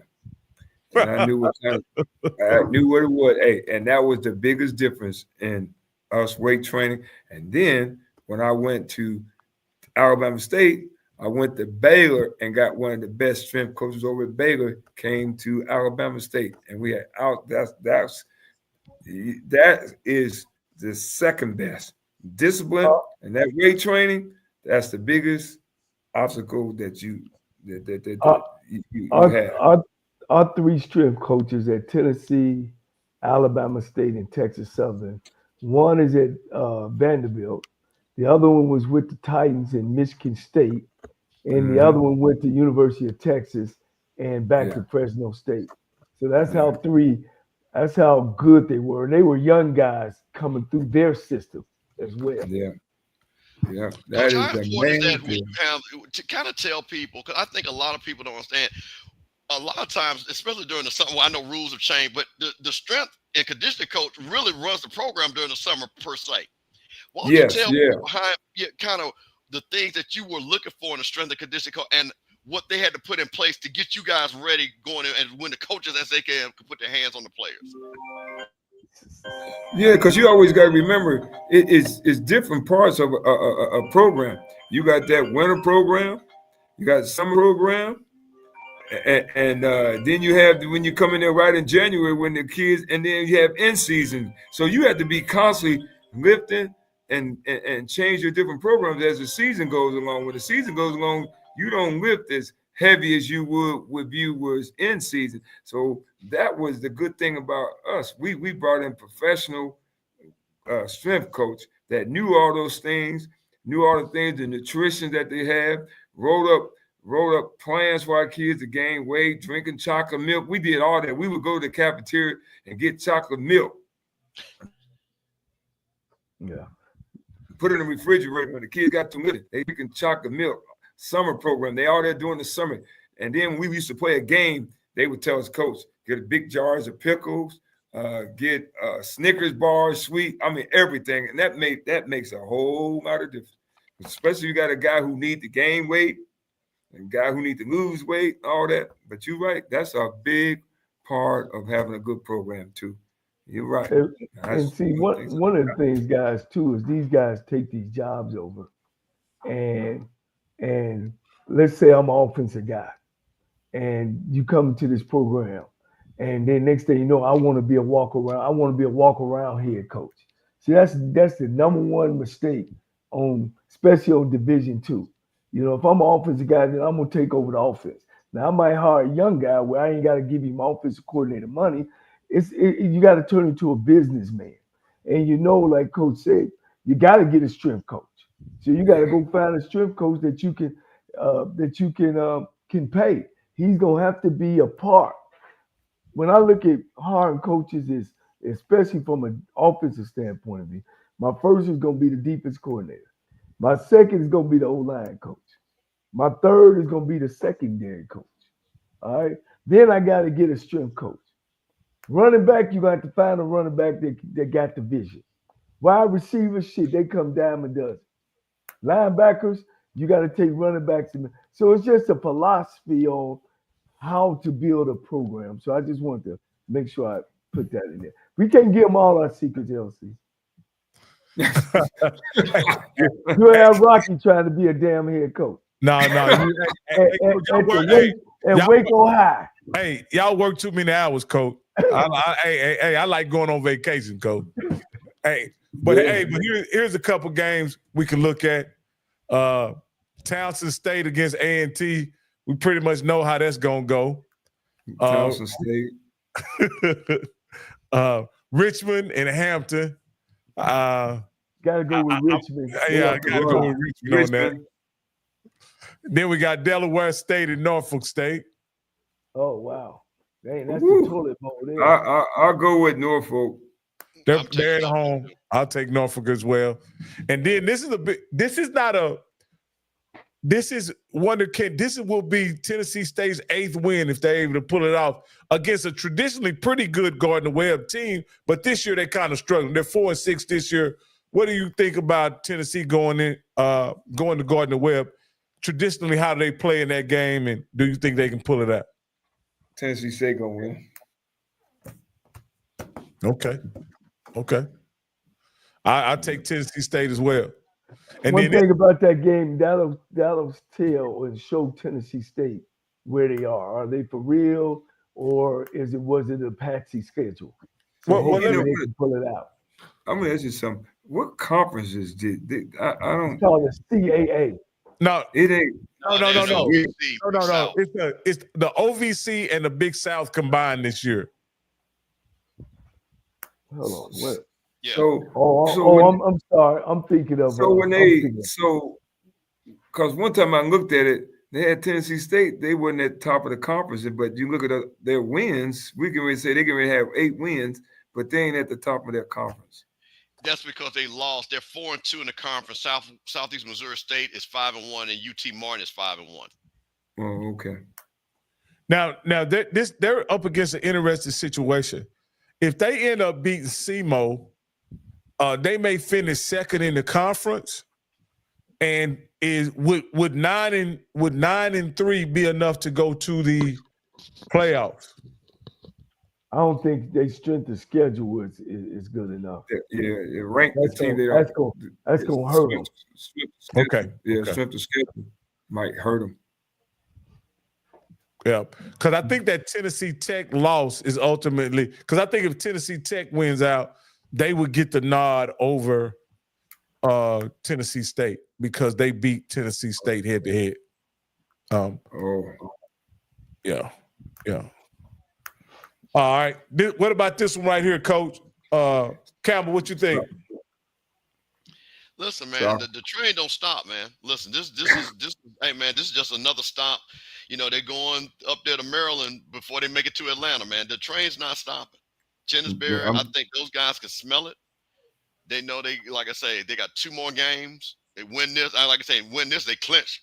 Bottom line, because if they lose the last game, then that's that. I'm gonna choose South Carolina State. South Carolina State. I think South Carolina State comes in there, and I think they put a whooping on Morgan State. Chennisberry, he ain't had one team to go up and down. He went from down to straight up, and he gonna have them kids focused and ready to go. Because he's the winner. All right, this is a good one right here. This doesn't have the championship implications that I thought it would have coming into the season. The Bisons have underperformed this year, in my opinion, and North Carolina Central, they happen to lose to Chennisberry, so that kind of knocks them out of contention unless Chennisberry and the South Carolina State Bulldogs lose 2 games, which I don't think they're going to do. I got North Carolina Central on this one. I'm going North Carolina Central. Yeah, there's no doubt about this. North Carolina Central's going to do a big, and you got to understand something. This is a payback game for the back and forth between, the 50-piece that Howard put on them last year, and then they did the same thing. Coach Trailblazer said, you don't get no championship rings. And Howard said, well, we're going to get this ring. So, yeah, Coach Oliver has a long memory. He's going to tell these guys know what it is. So they're going to give their get back on Howard this year. And Coach Cole, let me ask you this question. Do you think North Carolina Central has done enough to earn a playoff bid if, in fact, they are not selected, if they don't win the MEAC? They're not going to put them in there. They're not going to put them in there. They're not going to make it. Okay. They got a loss to Elon, and I think that's probably what's going to keep them out of it. They did make it last year, and they really didn't perform well in that game, which I would consider that team much better than this team. So I tend to agree with you, Coach. And here's a preview of the SWAC slate right here. FAMU Valley. Is there anything we need to discuss here? FAMU. Well, I'm gonna discuss one thing, and I'm gonna keep this quick. Coach Cole really, really needs to get this thing on track. So they need to do this big. No, this shouldn't be close. So they really need to blow these boys out, because if not, it's gonna be a lot of people start rumbling down there in Tallahassee. Wow. I'm going with Valley. No, I'm kidding. Well, we're gonna be on here for another hour. No, FAMU better win that game. Yeah, FAMU. Yeah. All right, Southern and UAPB. Now you would think Southern would win this game easily. Southern struggles to score points. UAPB has a very competent offense. I think this is going to be a competitive game. I may be wrong, but I think the game is going to be competitive. What do you guys think? I'm going with Southern defense. I'm going to UAPB. Woo! Southern has cost me money all year long. I have picked against them every week, basically, and they some kind of way pulled out. Southern's going to do it again. Like I say, it doesn't matter how you win as a coach, and you know this, Coach, both Coach Cole. It don't matter how you win as long as you win, because that makes you a champion. That's right. All right, and over here we got another toilet bowl right here. Oh, we got Texas Southern versus Bethune-Cookman. I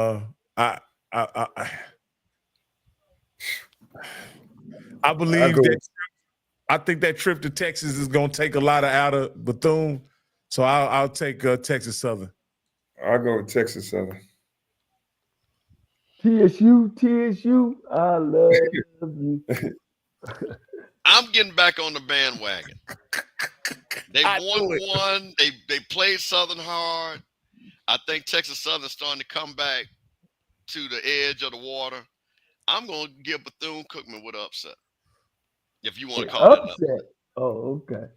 All right. And then this game right here, I don't know what to think of it.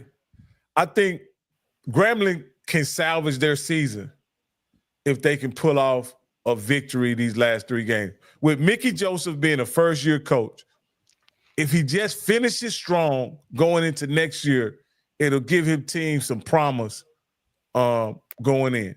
I really hope he's able to pull it off at Alabama A&M. I really do. Because we know where Maynard's going. A&M going to outscore them. Maynard ain't going somewhere. I tell you what, the key lose, he's going somewhere that U-Haul has already got his reservation, Coach. Coach, how many? Hey, Coach, how many? What do they call it? Magic City Classics can he afford to lose in a row before you? No, you right. You don't lost every one against Alabama State since what's name been there 3. Now, Coach, I'm gonna tell you something. Now, I'm gonna. Now, this has nothing to do with you, okay? So, disclaimer. Mm. LC Cole has not said anything to us, not talked about or anything. But, Coach, I'm just going to tell you, I know a lot of people, and I heard them folks in Huntsville is watching what's going on down there at CAU. And I heard that there might be some opportunity. So I'm just saying, if Coach Maynard just lose, I mean, you might have to pack that U-Haul up yourself. Because I heard some folks is watching y'all down there, and they know that quarterback can come back for one more year, too. So I'm just saying, that's what, Yeah. I'm just saying, Coach. So, Maynard, hey, listen, we got some people out here that can coach out here. So, I'm just going to tell you this. I think that here's the thing about this game real quick. Mickey Joseph can have a winning season. He can win this game. That'll give him 6. And then he can go in there Southern. And even though Southern would he could still ruin their season by winning that game. So, I'm going to tell you something. I'm going to go, my heart is saying G-Men. My mind is saying Alabama A&M. I'm going with my heart. I'm going with the G-Men. I think they're going to go ahead and get it done. I think G-Men have pride and win a close one. I'm going to go with the G-Man.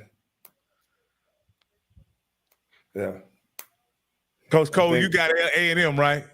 Yeah, I got A&M. The little brother got A&M. All right. Little brother probably right. I put this on a big game because Alcorn still has championship hope.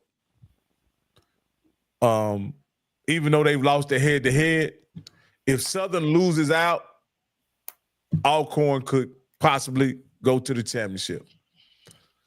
But they can't lose. And Prairie View has been playing better, to be honest with you. Coming off that big win, is Prairie View going to be Dr. Jekyll or Mr. Hyde? Mr. Hyde.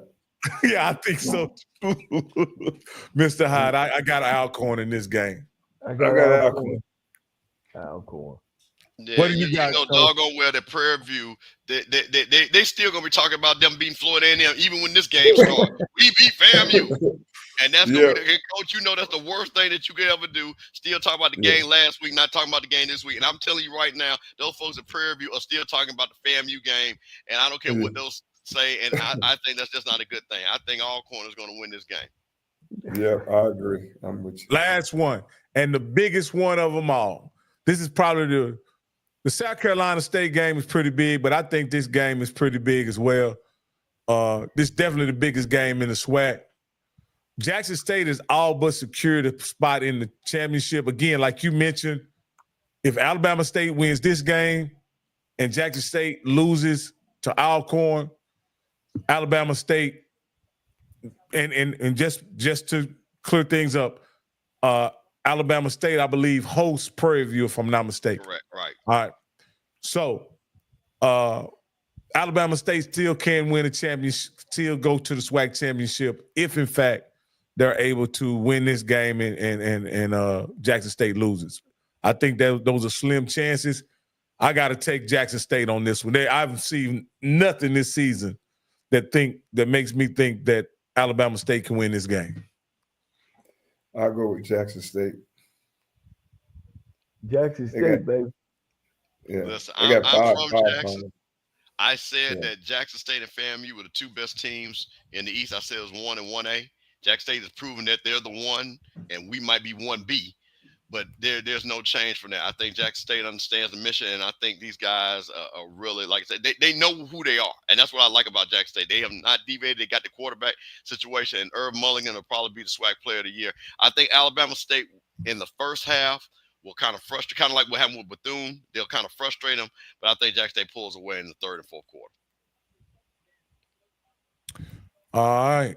Coach Cole, how'd you like it, Coach? Been great. Been wonderful. I appreciate the airtime. Nah, man. Hey, Coach. You got an open invitation anytime, Coach. I know you have a championship game coming up, and you got to get back to that. One thing I also want to say, Coach, is that it's a man of your accomplishments and the things that you've done in HBCU football. It's just, we're truly blessed as an HBCU community to have you still in coaching and still participating at such a high level. I dare to say that Clark wouldn't be in the situation they're in if it were not for you and Coach Teddy Keaton taking over that program and leading them to SIAC championship. And I just want to let you know personally that I'll be rooting for Clark Atlanta this coming Saturday. That's right. We want to put that ring on him if I can get as many as my little brother got his fingers up there back there. Yeah, right. And for every one of those, he got 3. So do the math. Do the math. Yeah. Hey, we win it. Y'all got to have me back on, baby. That's guaranteed, Coach. That's guaranteed. I have David Wright sitting right beside me. I love it. All right, Coach. Yeah. Anything you want to see, Coach Cole, before your big brother gets out of here? All right, bro. Go get you some no-dos, and you got about another 2 more hours of film work.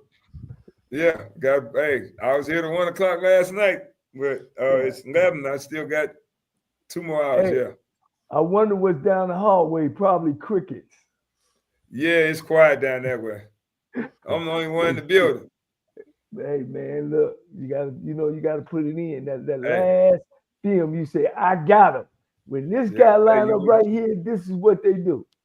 Hey, like I say, you got plenty of time to sleep later on. That's right. And the groundhog deliver your mail. I ain't ready for that one. Well, I'll be getting on the flight, man, and I'll be seeing you guys. What time you guys leaving on Thursday? Y'all going down on Thursday because they got a banquet on Friday. Yeah, Friday. Banquet at 11 o'clock. And the game's at 11? Yeah, the game is at 11 o'clock. So y'all don't have a time yet that y'all leaving on Thursday? We're trying to leave before dark. Well, we got we're an academic school, so everything you got to do is got to go through the provost. So we got to see what time if they'll let us leave earlier like that. Okay. What hotel you staying in, The Hilton downtown. Hilton downtown, if you want to that game. Hilton Garden downtown. Yeah. And the game is in Birmingham at 11 o'clock. 11 o'clock, great, ESPN. Oh, it's on ESPN. Okay. Yeah, good. It's on ESPN. It's got to be at 11 o'clock because, they got all these, bigger schools and stuff going on. So they push us the earliest time that they can put this game on was at 11 o'clock in the morning. 11 o'clock Central time. Yeah. Mm-hmm. All right. I appreciate you guys. Hey, thank you very much, Coach. Hey, man, that was truly a treat, Coach Cole, to have the man who taught you just about everything you know in coaching, Coach. Yeah. It's funny that one of y'all are defense. No, to be honest with you, it's neat that one of y'all are defensive guy. I mean, he's a defensive guy and you're an offensive guy. It's pretty cool that it works out that way. And I'm sure he taught you some things about defense, and he's taught you some things about. You've taught him some things about offense over the years. Well, ain't no question. I'm behind him. He finished in '81. I was just going into college, and the HBCU thing. The equipment guy, was trying to give me outfits were too big, so he used to send me I Am Hip's stuff. Me and I Am Hip was about the same size. So all of a sudden, I had better equipment than everybody on the team. I had 4, 5 pair of shoes, 2 or 3, pair of pants. So it's funny, But it's true story. When he used to come down, I used to go with him recruiting all the time, and that's how I met a lot of other coaches. And I was coached by Lionel Taylor, who's in the Ring of Fame at the Broncos, who really taught me a lot about the game, the offensive game. So, I've had and been around some great coaches as well. Hey, Coach, I hadn't made the flyer, but I'm gonna put it up in the morning. But let them know who you done reached out to, and who we got tomorrow, Coach. We're coming right back at you tomorrow with a really special show. Yeah, we got the SAIC Championship week and weekend. We're gonna bring both head football coaches here tomorrow, 8:00 Central Time. First we'll be on is Miles' head coach, Coach Shea, and then we're gonna bring on Clark Atlanta's head coach, Teddy Keaton. So look forward to that. We'll start this thing over again. SAIC Championship week between Clark Atlanta and those Miles Tigers from Birmingham. Hey, Steve, you got anything before we get out of here? Well, I'll save a lot for tomorrow, but I'm going to say just real quick, we've had a lot of things said back and forth on social media, and this is a disappointing week for me, because people that I care about, just as they say, didn't stay on track. And I'm 54 years old. I'm never worried about what anybody says about me. I'm in a good shape. But I'm going to say this to all my young people. You got before you get to me and Rocky's age and Coach Cole's age, you got a lot of traveling you got to do. So you need to think about the things. See, like when we were younger, there were no receipts. So I will hope you all, as my grandfather, again, went to school. He had to be a tailor. And they said, you know what? All the tailor's rule, measure twice, because you can only cut once. So after this week of all the dysfunction and name calling and things like that, and people that weren't involved and people talked about, I hope we get back to talking about the sports and the schools. You ain't got to like everybody. Hell, I don't care about anybody liking me. I don't care if anybody respects me. But what I'm going to keep doing one mission is one HBCU, and I'm going to always root for everybody black. So I'm going to pray for all of you all. We're going to talk about football tomorrow. I'm not going to talk about none of this other shit no more. I'm sorry, Coach, excuse my language, because it was tiring this week. And this has been the first time in 4 years I haven't been happy. And I like being happy. So I'm going to pray for all my HBCU nieces and nephews, the ones that like me and even the ones that don't, because you guys are the next generation. It's your time. So represent yourself and represent your family correctly, because these white folks are watching and they're looking for anything to get you. Because see, one thing about me, Coach Cole and Rocky, baby, they can't get nothing on us because we already paved the road.